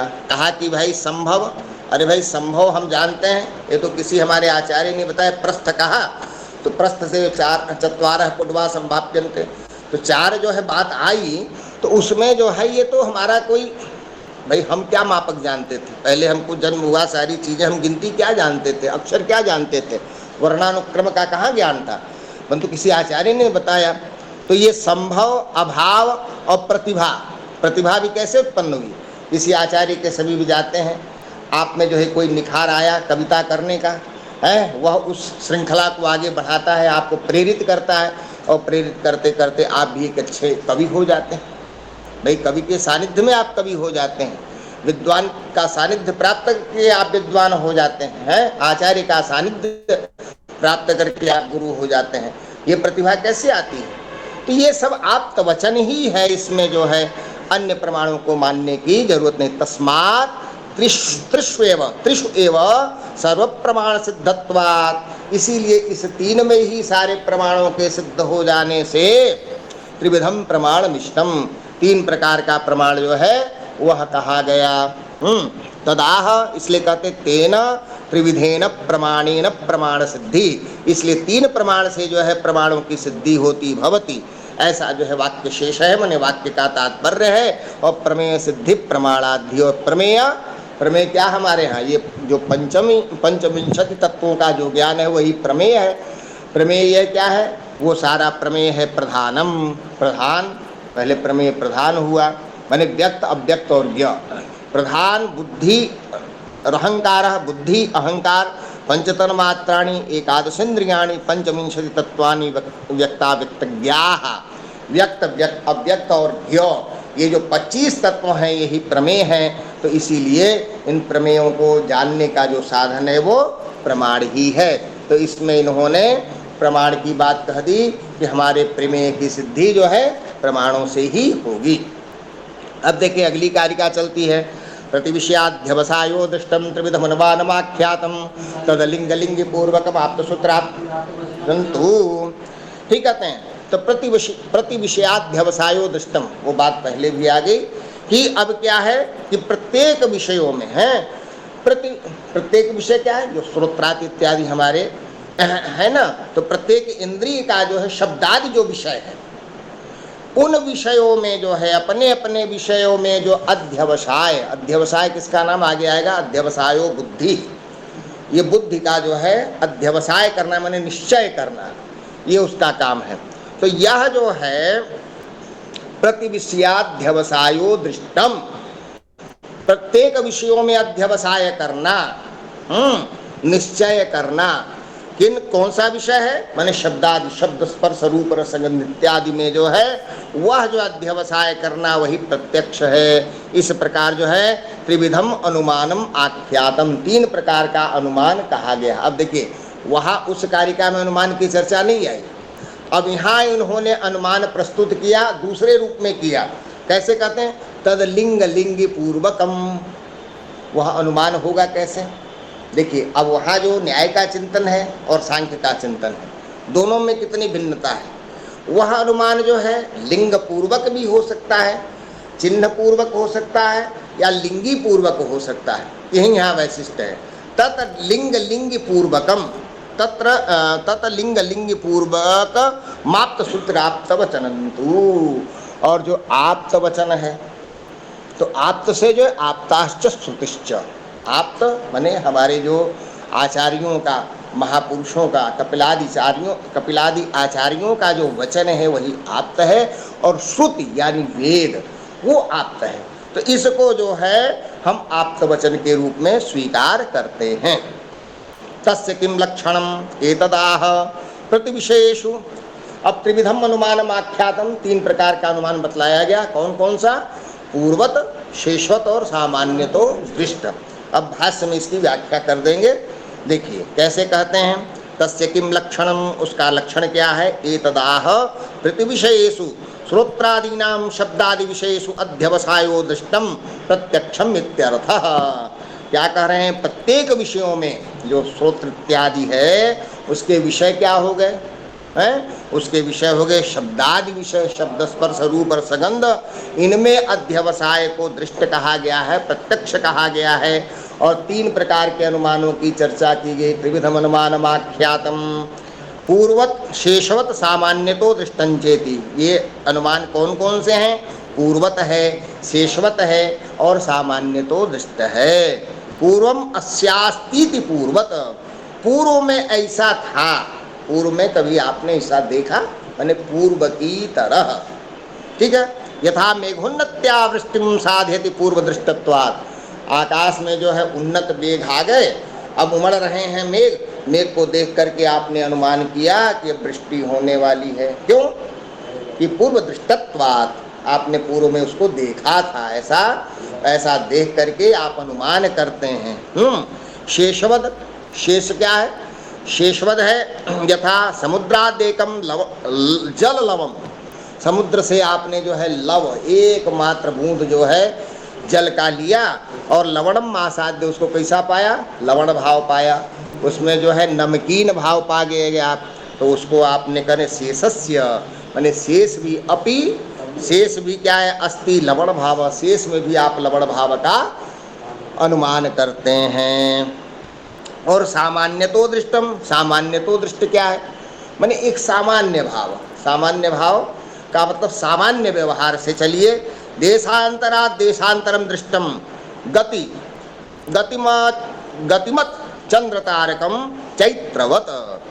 अब आपने देखा देशांतरात् देशांतरम दृष्टवा, एक देशांतर से दूसरे देशांतर को जाते हुए आपने सूर्य को देखा, चंद्रमा को देखा। अभी एक देश में थे आप, वहाँ आपने सूर्य और चंद्र दर्शन किया, फिर दूसरे देश में आ गए, मान लीजिए दूसरे शहर में आ गए, 2000, 4000, 10,000 किलोमीटर दूर, वहाँ पर भी आपको सूर्य और चंद्रमा दिखाई दिए। तो आपने क्या अनुमान किया कि ये गतिमान है, तभी तो भाई हम यहाँ चल के आए, तो वो भी आ गए होंगे। तो इसी प्रकार जो है यथा चैत्रवत, चैत्र के समान, माने कोई आपका मित्र चैत्र है, चैत्र को देखा कल आपने जो है गोदौलिया पर देखा, आज संपूर्णानंद देख रहे हैं, तो भाई इसमें गति होगी तभी तो आ गया यहाँ तक।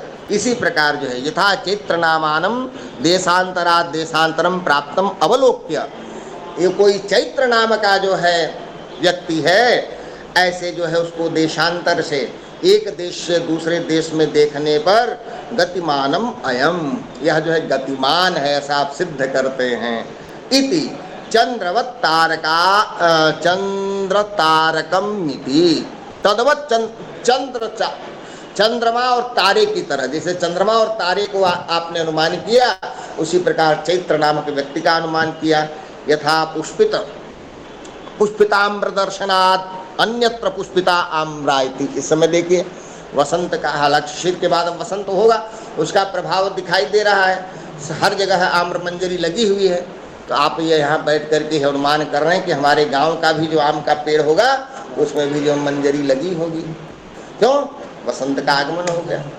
सखी आयो वसंत ऋतु को कल, चहु दिशि फूल रही सरसों। और आगे कोई साहित्यिक नहीं है लग रहा है, सब दार्शनिक हो जाएंगे तो कैसे चलेगा काम है। साहित्यिक को भी तो कुछ, चलिए अब अगली पंक्ति कल सुनाइएगा, मैं अगली पंक्ति नहीं बोलूंगा। सखी आयो बसंत ऋतुन को कंत, चहु दिशि फूल रही सरसों डॉट डॉट डॉट।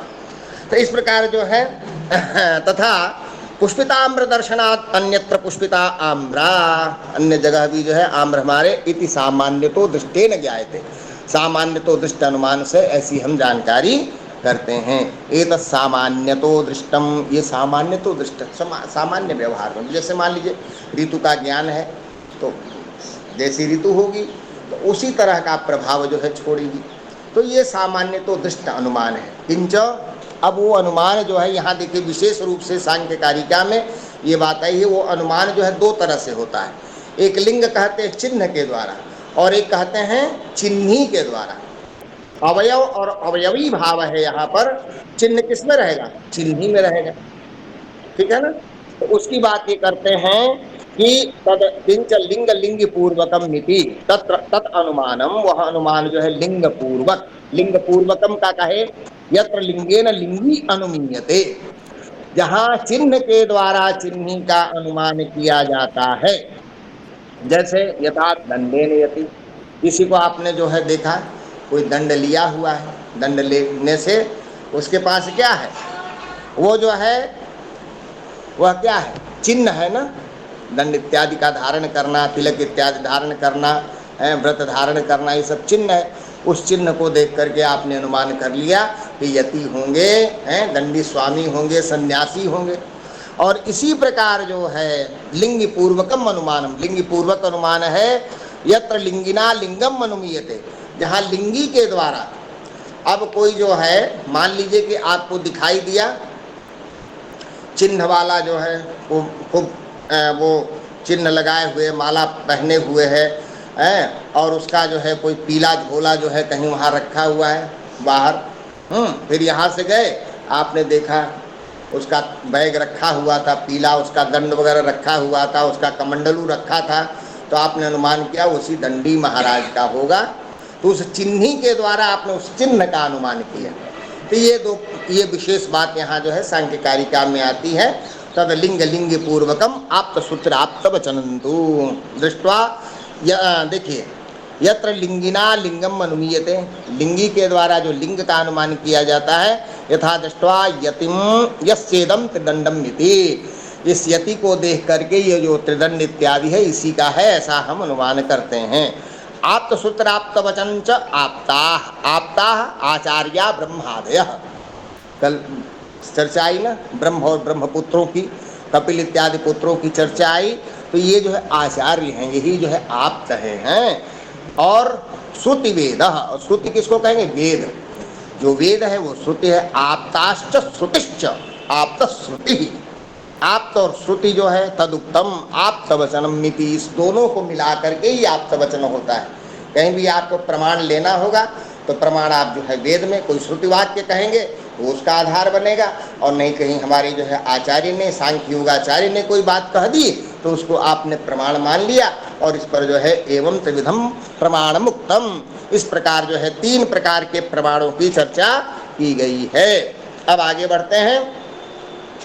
हाँ मोहन जी,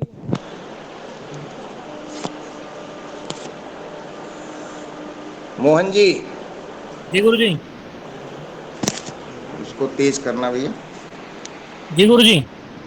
हाँ अब चलिए अगली कारिका प्रारंभ करिए आप। कुछ थोड़ा आराम मिले, 1-2 कारिका आप भी करिए। चलिए।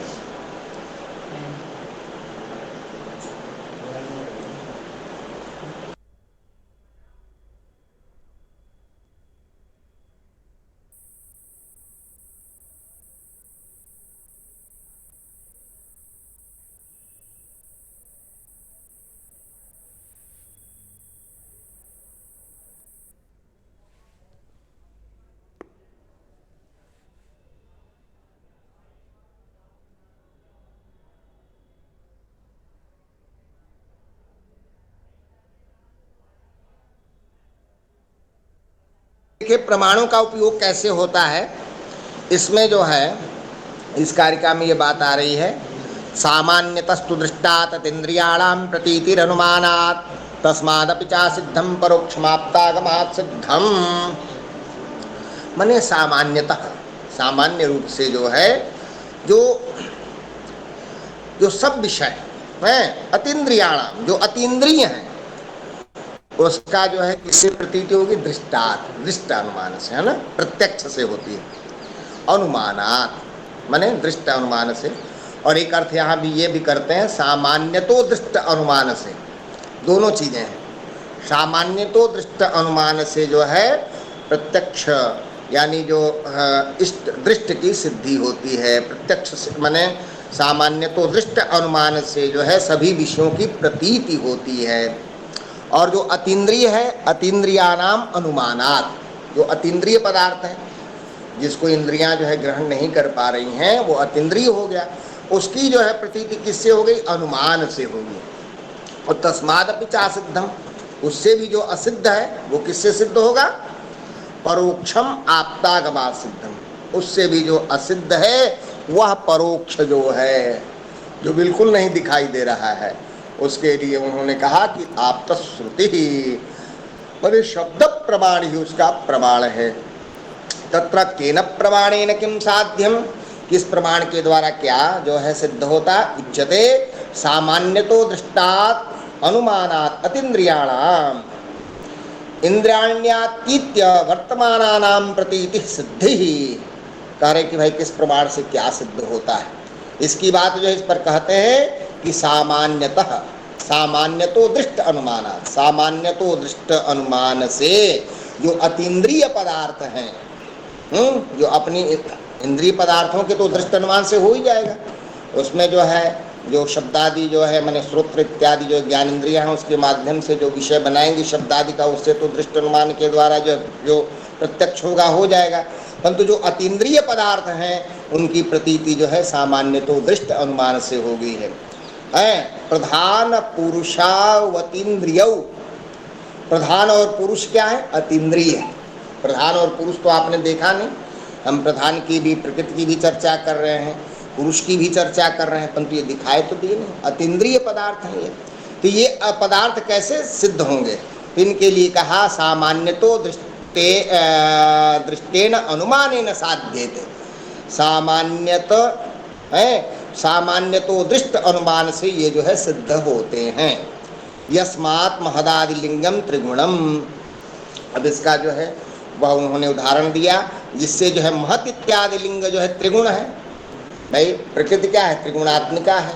तो जब त्रिगुणात्मिका है तो जो उससे तत्व उत्पन्न होंगे, बुद्धि उत्पन्न होगी भी त्रिगुणात्मिका होगी, अहंकार होगा भी त्रिगुणात्मक होगा। तो इसी प्रकार जो उस जो है महत इत्यादि लिंग से जो त्रिगुण होते हैं, यस्य इदम त्रिगुणम कार्यम, ये जो त्रिगुण कार्य है इनका, जैसे प्रकृति का कार्य बुद्धि हो गई, तो बुद्धि इत्यादि कार्य जो है तत्प्रधान में तो किसका है? प्रधान का ही है। ऐसा जो है त्रिगुणात्मक भाव होने से जब वो मूल प्रकृति त्रिगुणात्मिका है तो वह जो है उसकी बुद्धि जो है उत्पन्न हो रही होगी त्रिगुणात्मिका होगी। यतः, इसलिए यतश्चा चेतन चेतनम आभावाति अतो अधिष्ठाता पुरुष। अब इससे क्या हुआ कि जो माने जो अचेतन है, अचेतन भी जो है चेतन की तरह दिखाई देता है। माने क्या है? पुरुष जो है प्रकृति सारा कार्य करती, प्रकृति क्या है? अचेतन है। अचेतन होते हुए भी जो जड़ है वह जो है किसके कारण जो है चेतनवद होती है? पुरुष के कारण। पुरुष क्या है? चेतन है। तो इस प्रकार जो है माने यह जो अचेतन भी है, जो अचेतन है यानी प्रकृति अचेतन है, यह कार्य जो है चेतन जैसा प्रतीत होता है, तो इसका कोई न कोई कहा कि अधिष्ठाता होगा। अतो अधिष्ठाता है प्रकृति अचेतन, और देख रहे हैं कि सारा माने वह तत्वों का आविर्भाव कर रही है, परंतु ये कैसे हुआ? है स्वयं अचेतन और चेतनवत वो कार्य कर रही है, तो इसलिए कहा कि ततो अधिष्ठाता पुरुष, इसलिए उसका कोई अधिष्ठाता होगा। वो कौन है? पुरुष है। ऐसा जो है व्यक्तम प्रत्यक्ष साध्यम, तो जो व्यक्त है वो तो प्रत्यक्ष का साधन है, ठीक है ना। अब जो भी व्यक्त यानी तेज तत्वों का प्रत्यक्ष रूप से माने व्यक्त प्रत्यक्ष प्रमाण से साध्य होता है, और जो उससे भी असिद्ध है। तस्मादपि चासिद्धम परोक्ष आप्तागमात् सिद्धम, उससे भी जो असिद्ध है वह जो है इससे जो है परोक्ष, उससे भी जो असिद्ध परोक्ष है आप्तागमात् माने आप्त वचन से वो सिद्ध होता है। जैसे आप कहते हैं यथेन्द्रो देवराजः, देवताओं का राजा इंद्र है, तो इसके लिए क्या है प्रमाण? श्रुति प्रमाण है, आप्त वचन प्रमाण है। उत्तरा कुरु, उत्तर में कुरु हैं, स्वर्गीय अप्सरसा, स्वर्ग में अप्सराएं हैं, ये सारा जो प्रमाण है यह जो है इति परोक्षम आप्तवचनात् सिद्धम, यह परोक्ष जो है आप्तवचन से सिद्ध होता है। अब अगली कारिका आती है उस कारिका में ये बतलाते हैं कि जो विद्यमान पदार्थ भी हैं हमारे यहाँ, देखिए बहुत से ऐसे माने अणु होंगे, परमाणु होंगे, परंतु वो दिखाई नहीं दे रहे हैं। तो इसका कारण क्या है? इसके लिए यहाँ जो है 8 प्रकार के अष्टोपलब्धिर न भवति, 8 प्रकार का जो है इसका कारण है, इस कारिका में आ रहा है। अति दूरात् सामीप्याद् इंद्रियघातान् मनोनवस्थानात् सौक्षम्याद् व्यवधानात् अभिभवात् समानाविहाराच्च। कहते हैं कि अति दूरात्, अत्यंत दूर होने से, कोई चीज अत्यंत दूर हो गई, सामीप्याद् अत्यंत समीप भी है, और इंद्रिय घाता, इंद्रियों में कोई विकार हो जाता है, जो इंद्रियां हैं ना हमारी, इनमें कोई विकार हो जाता है, और मन की अनवस्था हो जाए, मन जो है ठीक ठाक न रहे, थोड़ा विचलित हो जाता है ना मन, अस्थिरता हो जाए मन में, सौक्षम्यात् सूक्ष्म हो, और व्यवधानात् किसी चीज का व्यवधान हो जाए, जैसे ये दीवार है उसके उधर क्या रखा हो मैं नहीं देख पा रहा। अभिभवात्, अभिभव हो जाए, अभिभव हो जाए माने तिरस्कृत हो जाए, कोई छोटी चीज है उस पर बड़ी चीज का प्रभाव हो जाए। समानाभिहाराच्च, और समान अभिहार हो जाए माने अपने सदृश पदार्थ में वो मिल जाए तो उसकी अनुपलब्धि होती है। अर्थानाम अनुपलब्धिर भवति, ऐसे पदार्थों की अनुपलब्धि होती है। अब कैसे कहते हैं? अत्र कश्चिद्दाह प्रधानम पुरुषो वा नोपलभ्यते। कोई आपसे पूछेगा कि भाई ये प्रधान, आप प्रकृति की बात कर रहे हैं, पुरुष की बात कर रहे हैं, ये तो उपलब्ध ही नहीं है, हम कैसे मान लें? यच्च नोपलभ्यते लोके तन्नास्ति, इसका मतलब जो चीज उपलब्ध नहीं है इस लोक में, संसार में है ही नहीं, तस्मात् तावपि नस्तः तवपि नस्तः, ये जो है इसका मतलब ये दोनों है ही नहीं, प्रधान और पुरुष यानी प्रकृति और पुरुष की स्थिति ही नहीं है। तो इसलिए तो यथा द्वितीय शिरः, कोई कहे कि दूसरा सिर, भाई मनुष्य को कोई दूसरा सिर होता है? नहीं होता है। ये तो इसी तरह हुआ कि आप वही बात कर रहे हैं कि दूसरे सिर की बात कर रहे हैं। तृतीयो बाहुरिति, तीसरा बाहु, कोई कहे कि तीसरी बाहु है उसको, ऐसा कोई कहता है, ये भी गलत है। तदुच्यते, इसलिए कहते हैं अत्र सताम अर्थानाम अष्टोपलब्धिर न भवति। सताम मने होते हुए भी 8 प्रकार से जो है ये 8 कारण हैं जिसके कारण उसकी उपलब्धि नहीं होती है। तद्यथा, कहा कि जैसे तद्यथा इह सताम अपि अर्थानाम अति दूरात् अनुपलब्धिर दृष्टा। सताम माने होते हुए भी अनुपलब्धि हो रही है। क्यों हो रही है? क्योंकि अति दूरात्, अत्यंत दूर होने से। विश्राम कर लीजिए थोड़ा बाहर जाके, हाँ नहीं कोई बात नहीं, कल पढ़ लीजिएगा। तो क्या है, इसका रिकॉर्ड भी मिल जाएगा। तो क्या कहते हैं कि जो है अति दूरात् अनुपलब्धि, अत्यंत दूर होने से अनुपलब्धि होती। जैसे यथा देहांतर स्थानाम चैत्र मैत्र विष्णुमित्राणाम, ऐसे कोई आपका मित्र है और बहुत दूर देश चला गया, इस समय दिखाई तो नहीं दे रहा, परंतु वहाँ तो स्थिति है ना उसकी। चैत्र मैत्र विष्णु जो मित्र हैं हमारे, सब तिरुपति में पढ़ रहे हैं, तो वहाँ जो अति दूरात्, हम अत्यंत दूर होने के कारण उनसे नहीं मिल पा रहे हैं। सामीप्यात्, सामीप्य भी, अत्यंत समीप भी हो जाए तो कोई चीज़ हमको नहीं दिखाई देती है। यथा चक्षुषांजनानुपलब्धि, चक्षु में आप जो है नेत्र में जब अंजन लगाते हैं, काजल लगाते हैं, तो उसकी अनुपलब्धि हो जाती, वो नहीं दिखाई देता है, अत्यंत समीप है, समीप की चीज़ नहीं दिखाई दी। फिर कहा कि जो है इंद्रिया विघाता, इंद्रियों के घात होने से। इंद्रियां हैं अपनी, पंच ज्ञान इंद्रियां हैं, पंच कर्म इंद्रियां हैं, ये आगे अशक्ति का रूप इसको बताएंगे। माने इंद्रियों का अपने अपने कार्यों में प्रवृत्त न होना। तो इसके कारण भी जो है जो बधिरांधयो हो, बधिर है और अंधा है, तो बधिर हो गया तो बधिर को क्या है, उसको शब्द नहीं सुनाई देगा। अंधा है तो उसको रूप नहीं दिखाई देगा। तो शब्द रूपानुपलब्धि, शब्द और रूप की अनुपलब्धि हो जाती है। मनो अनवस्थाना, मन की अनवस्था हो गई। मन की अवस्था ठीक रहेगी, मन ठीक रहेगा तो सब कुछ आपको जो है बोधगम्य होगा। मन ठीक नहीं है तो आप जो है कुछ भी जो है, मन यहाँ रहते हुए भी आप कुछ भी नहीं समझ पा रहे हैं। व्यग्र चित्ता सम्यक कथितम अपि नावधारयति।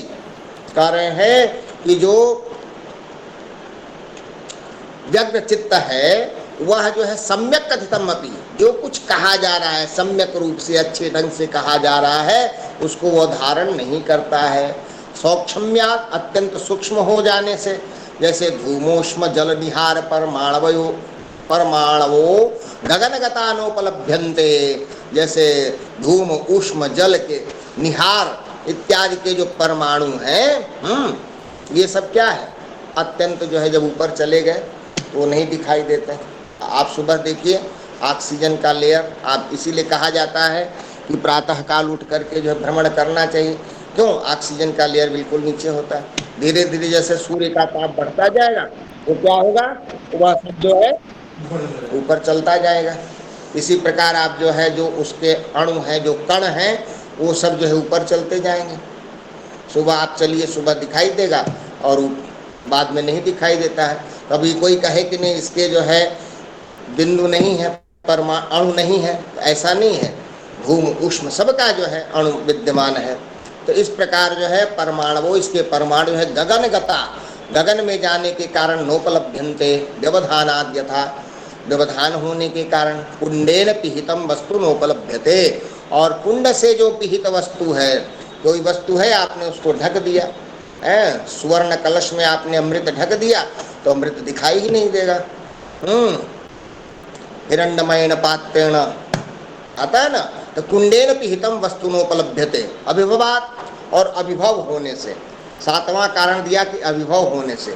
सूर्य तेजसा अभिभूता ग्रह नक्षत्र तारकादयो नोपलभ्यन्ते, सूर्य के तेज से अभिभूत होने के कारण ग्रह नक्षत्र तारक इत्यादि, माने नक्षत्र इत्यादि जो है नोपलभ्यन्ते, वो दिखाई नहीं देते हैं। इस समय क्या है, सूर्य का प्रभाव है। सूर्य का ताप इतना तेज है, उसका तेज कि इस समय भी चंद्रमा और जो नक्षत्र इत्यादि वो आकाश में विराजमान है, परंतु उनका प्रकाश बहुत कम है, न्यून हो गया, सूर्य के प्रकाश में वो दब गया। इसीलिए जो है अभिभवात नोपलभ्यन्ते। और समानाविहाराच, समानाविहार क्या है, मुदग रासु मुदगः क्षिप्तः, माने समान राशि में मिल जाने से। जैसे मुदग है, मूंग है, आपने जो है मूंग में दो चार मूंग लिया, मूंग में फेंक दिया, क्षिप्तः। फिर जो है कुवलयामलक मध्य, कुवलयामलके क्षिप्ते, कुवल और आमलक, इसके मध्य में जो है कोई चीज, आमलक आंवला और कुवलयक हाथी इत्यादि, जो हाथी हाथी में मिल गया है, आंवला आंवला में मिल गया तो कहाँ दिखाई देगा। तो इसी प्रकार जो है अपने सदृश जो है सामान्य मैंने उस पदार्थ में मिल जाने से उसकी उपलब्धि नहीं होती। कपोत मध्य कपोतों न उपलब्धते, एक कपूत आप लाए और कपोतों का एक समूह है, कबूतरों का समूह है, वहाँ आपने छोड़ दिया, क्यों, तो वो अब उस कबूतर को खोजिए तो मिलेगा ही नहीं। समान द्रव्य मध्याहृतत्वात्, समान द्रव्य वाल के मध्य में जो है समाहित होने से, एवं अस्तदा अनुपलब्धि, इस प्रकार जो है 8 प्रकार से अनुपलब्धि होती है। सताम अर्थानाम इह दृष्टा, माने अर्थों के, माने पदार्थों के होते हुए भी ऐसी देखी गई है। तो इस प्रकार जो है यह समझना चाहिए कि प्रकृति और पुरुष जो है ये सब हैं, सारे हैं, परंतु जो है अत्यंत सूक्ष्म होने के कारण हम इनको जो है नहीं देख पाते। अब चलिए, और इसमें अनुपलब्धि का कारण अगली कारिका आती है, सौक्षम्या तदुपलब्धिर्नाभावात् कार्यतस्तदुपलब्धे महदादितच्च कार्यं प्रकृति स्वरूपञ्च, अत्यंत सूक्ष्म होने के कारण उसकी जो है अनुपलब्धि होती, न अभावात। इसीलिए कहा कि अभाव के कारण नहीं, इसकी उपलब्धि कैसे होगी, कार्यतः तदुपलब्धे, कार्य से इसकी जो है उपलब्धि होगी। और इसका कार्य क्या है, महदादितच्च कार्यम, महत इत्यादि जो है इसके कार्य।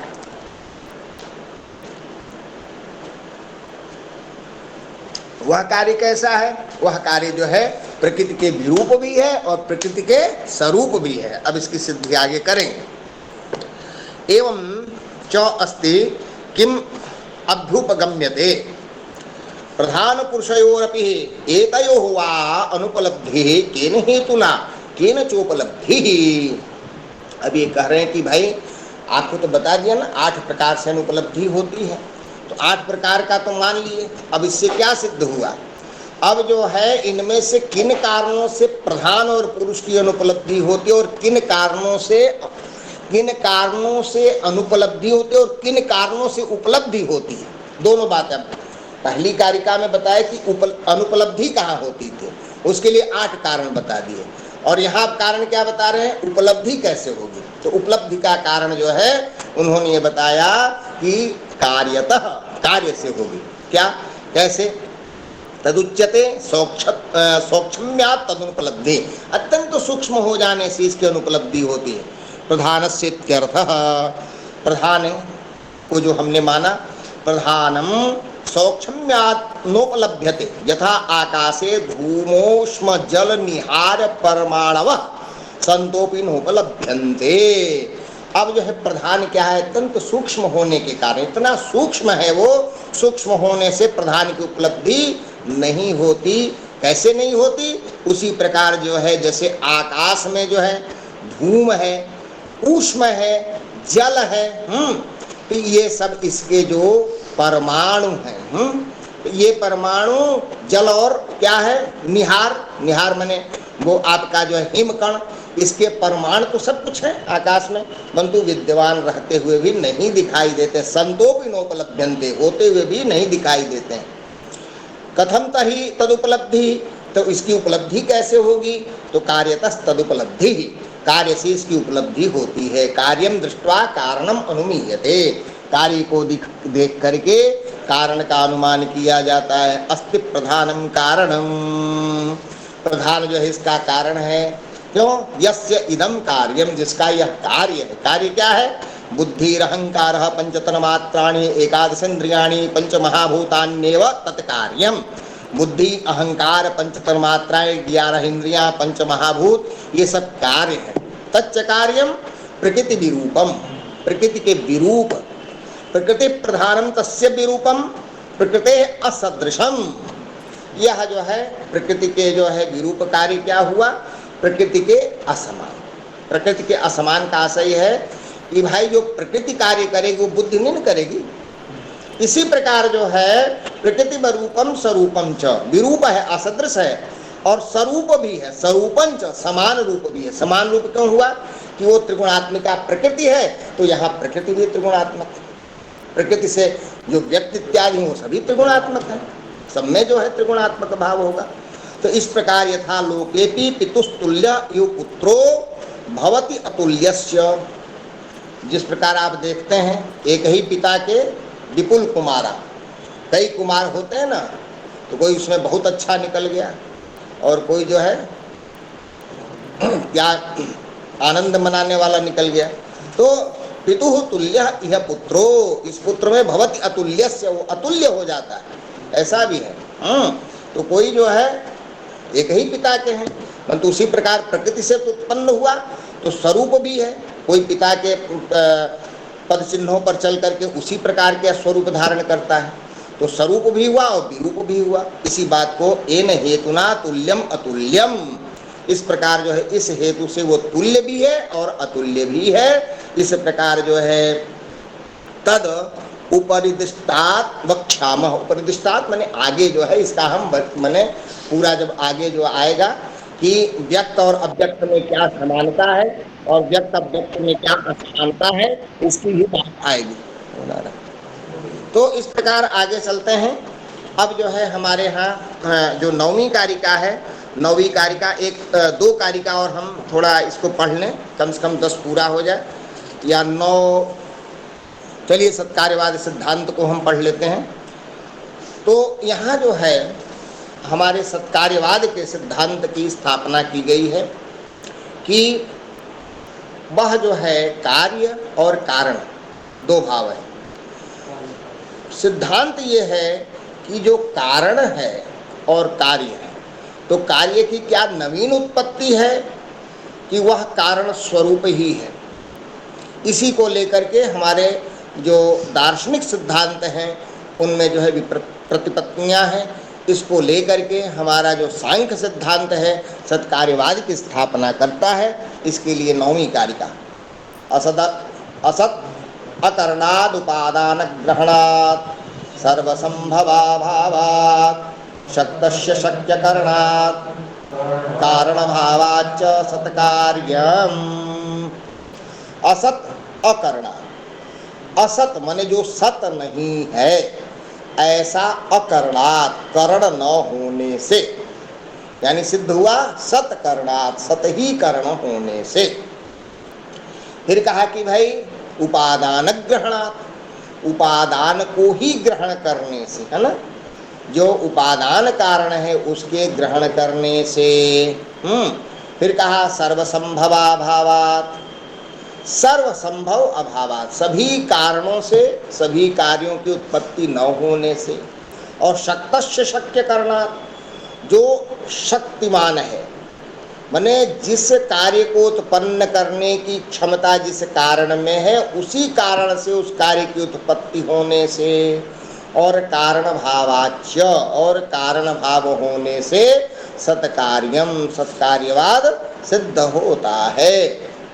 अब देखिए वहाँ वैमत्य है आचार्यों का, 4 प्रकार के जो है सिद्धांत उपस्थापित किए गए हैं। एक सिद्धांत है, पहला सिद्धांत है कि असत से सत की उत्पत्ति होती है। ये सिद्धांत हमारे बौद्धों का सिद्धांत है। जैसे मान लीजिए असत क्या है, जैसे बीज है ना, बीज को आप जो है बो दीजिए, उसका बीज वपन करते हैं तो क्या होता है, विनष्ट हो जाता है। तो विनष्ट हो करके जो है वो क्या होगा, अंकुर होगा, ठीक है ना।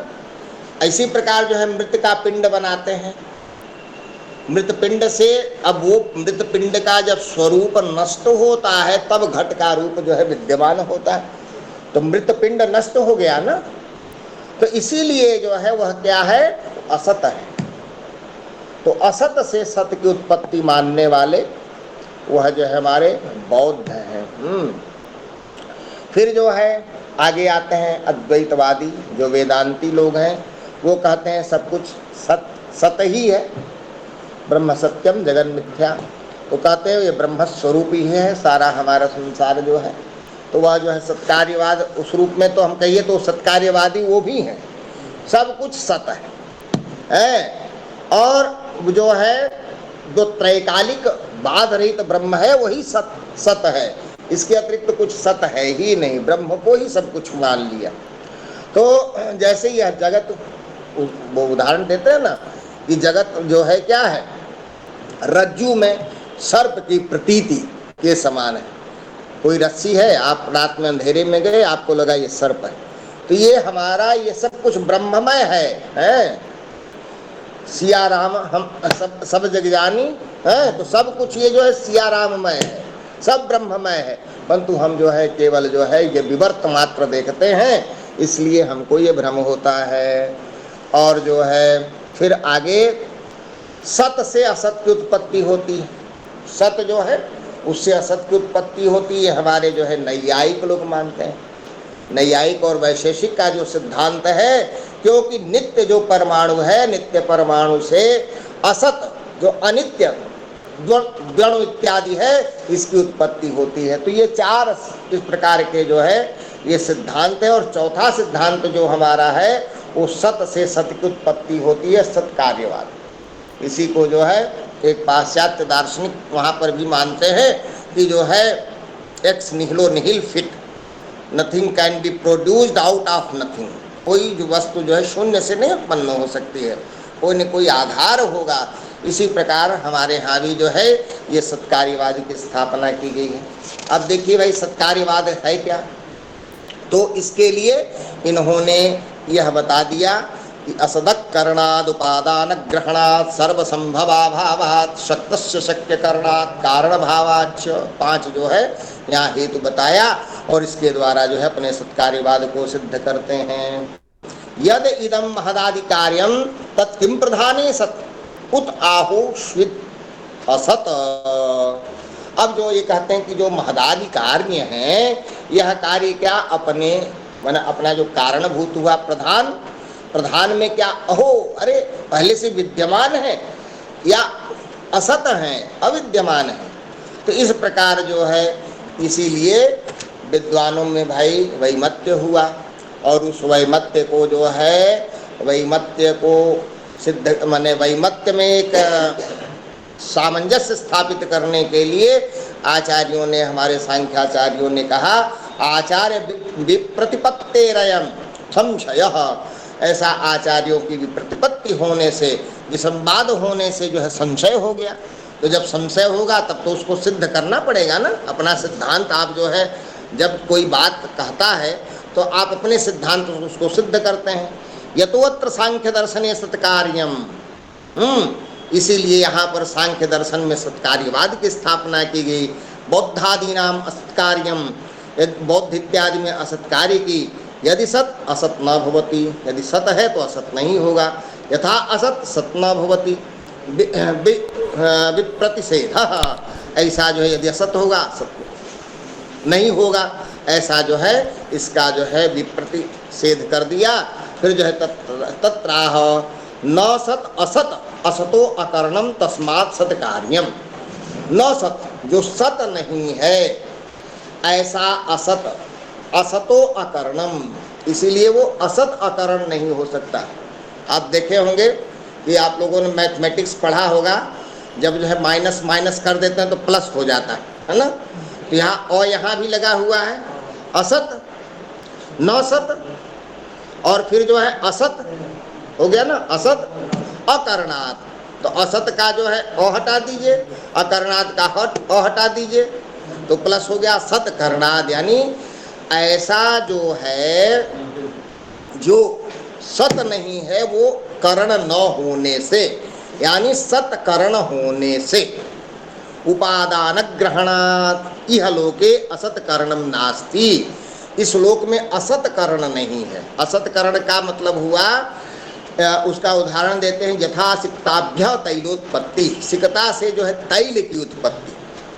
सिकता कहते हैं बालू, तो बालू से जो है, बालू क्या है, असत करण हुआ, क्योंकि इसमें तैल है ही नहीं। तो असत करण होने के नाते तैल की उत्पत्ति नहीं हो रही है, इसलिए जो है इसको असत करण कहा। इसलिए सिक्ताभ्य तैलोत्पत्ति न भवति, सिक्ता से बालू से तैल की उत्पत्ति नहीं होती है।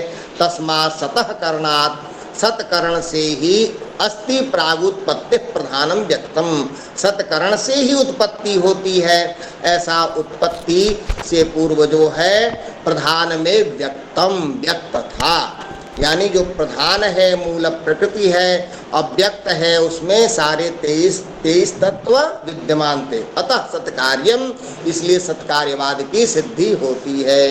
किंचान्यत उपादान ग्रहणात्, और भी कहा उपादान के ग्रहण करने से। देखिए कई तरह के कारण होते हैं, उसमें एक ऐसा कारण जिस कारण को न लें तो वो वस्तु जो है उत्पन्न ही नहीं होगी, इसीलिए कहा उपादानम। उपादान को कहते हैं कारणम तस्य ग्रहणात्, उपादान कारण उसके ग्रहण करने से। यह लोके जो एनार्थी, इस लोक में जो जिसकी इच्छा करता है, स तद उपादान ग्रहणम करोति, उसके उपादान को ग्रहण करता है। दध्यर्थी क्षीरस्य न तु जलस्य, जो दधि को चाहने वाला है वो किसका ग्रहण करेगा, दूध का ग्रहण करेगा ना, न तो जलस्य, जल का। जल क्यों है, असत्करण हो गया ना। तस्मात् सत्कार्यम, इसलिए कहा कि सत्कार्य हमारा सिद्ध होता है। फिर दूसरा, इतश्च सर्वसंभवाभावात्, सर्वस्य सर्वत्र संभवो नास्ति, सब कुछ जो है सबसे उत्पन्न नहीं हो सकता। यथा सुवर्णस्य रजतादौ तृणपांशु सिकताशु, जैसे जो है सुवर्ण का कोई आपको आभूषण बनाना हो और आप कहें रजत ले आवें, तृण ले आवें, धूल ले आवें, पांशु, सिकता इत्यादि ले आवें, बालू ले आवें, इससे होगा नहीं होगा। इसीलिए जो है आप चाहे किसी वक्त को तो जादूगर कोई जो है लेकर के आप बना देता है, आपको दिखा देता है, तो लगता है कि नहीं किसी से कोई वस्तु का निर्माण कर दिया, परंतु ऐसा होता नहीं है। वह भ्रम में आपको डालता है। तस्मात् सर्वसंभवाभावात् सत्कार्यम, इसीलिए सर्वसंभव से के अभाव से सत्कार्यवाद की सिद्धि होती है। तस्य, और भी कहा शक्तस्य शक्य करणात्, जो शक्तिमान है, जो जिस कारण को माने जिस कार्य को उत्पन्न करने की शक्ति जिसमें है, उसी प्रकार का कारण लेने से यह कुलालः शक्तो मृद दंड चक्र चीवर रज्जु नीरादिकरणम उपकरणम वा शक्यमेव घटम मृदपिंडात् उत्पादयति तस्मात् सत्कार्यम। जैसे कुलाल, कुलालः शक्तः, जो कुलाल है, कुंभकार है, वह क्या है?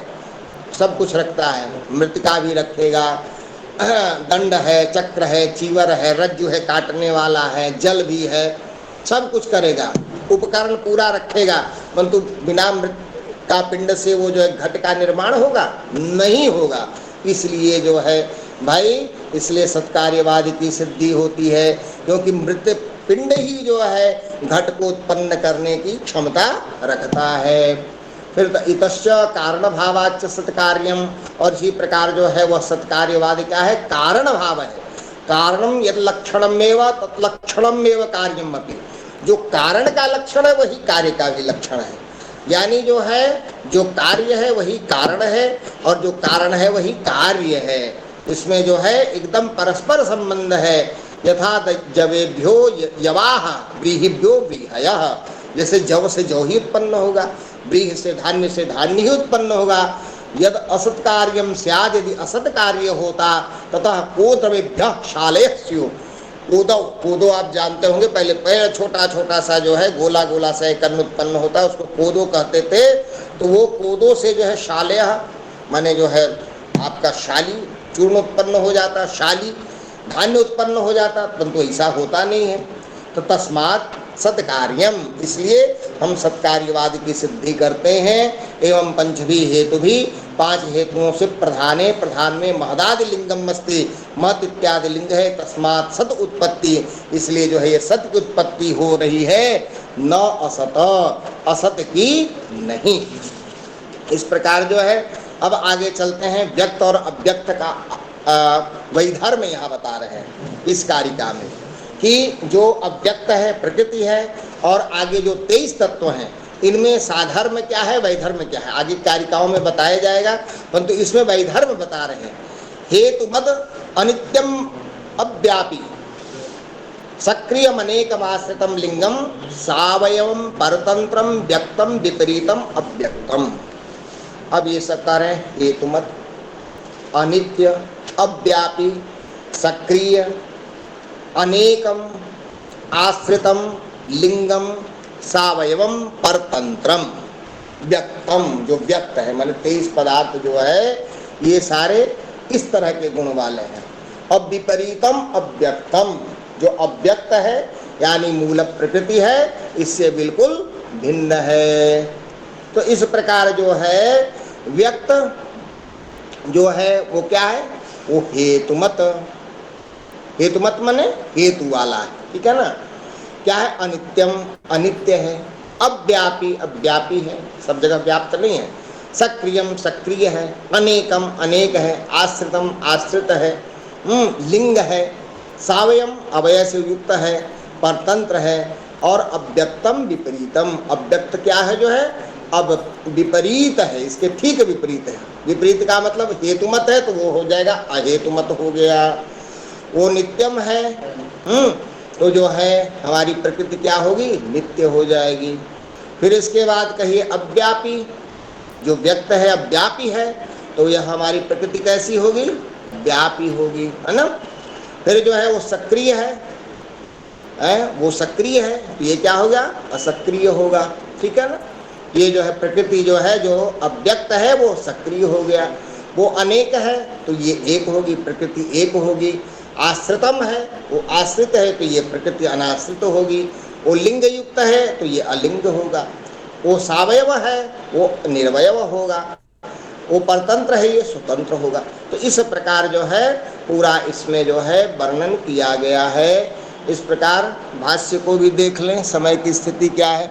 तब तो समय हो गया है, तो भाष्य को हम लोग कल देखेंगे और इसका विराम जो है आज करते हैं। इस प्रकार आचार्य गुरुदेव का आशीर्वाद हम लोगों को प्राप्त हो जाएगा। वाह, अति सुंदरम। तो दसम कारिका तक गए हैं। हाँ, दसम तक। तो बहुत सुंदर तरीके से सांख्य कारिका का अध्यापन क्रम चल रहा है और बड़ी संख्या में ऑनलाइन उपस्थिति के साथ साथ ऑफलाइन उपस्थिति भी हमारे सामने है। और वादे वादे जायते तत्वबोधा, ये जो शास्त्र का चिंतन मनन श्रवण, ये सभी बातें जो हैं लाभकारी होती हैं। अधीति बोधा चरण प्रचारणै ही, अधीति बोधा चरण प्रचारणै ही, पहले अध्ययन होता है, फिर बोध होता है, फिर आचरण होता है, फिर प्रचार होता है। तो इस प्रकार यहाँ जितने भी लोग हैं सब लाभ प्राप्त कर रहे हैं। जबकि विपरीत परिस्थिति है, परीक्षा काल है, तथापि प्रतिभागी लोग काफ़ी उपस्थित दिखाई दे रहे हैं। और आप लोगों से निवेदन है कि और अच्छी संख्या में और भी जिज्ञासु लोगों को प्रेरित करके यहाँ उपस्थित कराएं। ऑनलाइन भी काफी लोग, ऑनलाइन भी कितने लोग जुड़े हैं? लगभग पंजीकरण तो लगभग 500 पार कर रहा है। तो बहुत ज़बरदस्त जा रहा है और इस डॉक्टर साहब का योगदान है। तो इसी के साथ आज हम लोग पर्यवसान को प्राप्त हुए हैं। आप सभी ऑनलाइन ऑफलाइन जितने भी जुड़े हैं सबको जो है अभी फ़िलहाल ये कक्षा काशी में चल रही है, तुलनात्मक धर्म दर्शन विभाग में, संपूर्णानंद संस्कृत विश्वविद्यालय में। तो जो लोग संपूर्णानंद संस्कृत विश्वविद्यालय में अध्ययन न किए हों, न कर पाए हों, तो उनका ये शौक़ भी पूरा हो गया। आप लोग कह सकते हैं कि हमने संपूर्णानंद संस्कृत विश्वविद्यालय में अध्ययन किया है इस कक्षा के माध्यम से, क्योंकि ये आचार्य जो हैं ये इनकी आत्मा संपूर्णानंद की ही है। भले शारीरिक रूप से ये दिल्ली में हैं, ये यहीं उत्पन्न हैं। काशी के बिना इनको जो है सुख सुविधा चैन कुछ नहीं मिलता है। तो ये संपूर्णानंद में आप सभी उपस्थित रहे और फिर 28 तारीख से हम लोग दिल्ली से ये कार्य करेंगे और हम सभी इसमें जो है भाग लेंगे और कुछ न कुछ ज्ञानवर्धन अवश्य होगा। इसी के साथ सामूहिक शांति पाठ से इसका समापन किया जाता है। सामूहिक शांति पाठ सभी को मालूम है, सभी लोग बोलें अपने अपने हिसाब से। सर्वे भवन्तु सुखिनः, सर्वे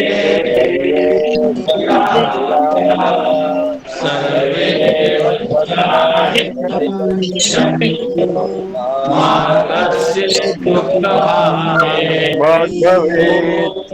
ओम शांति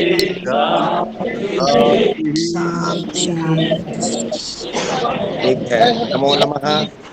नमो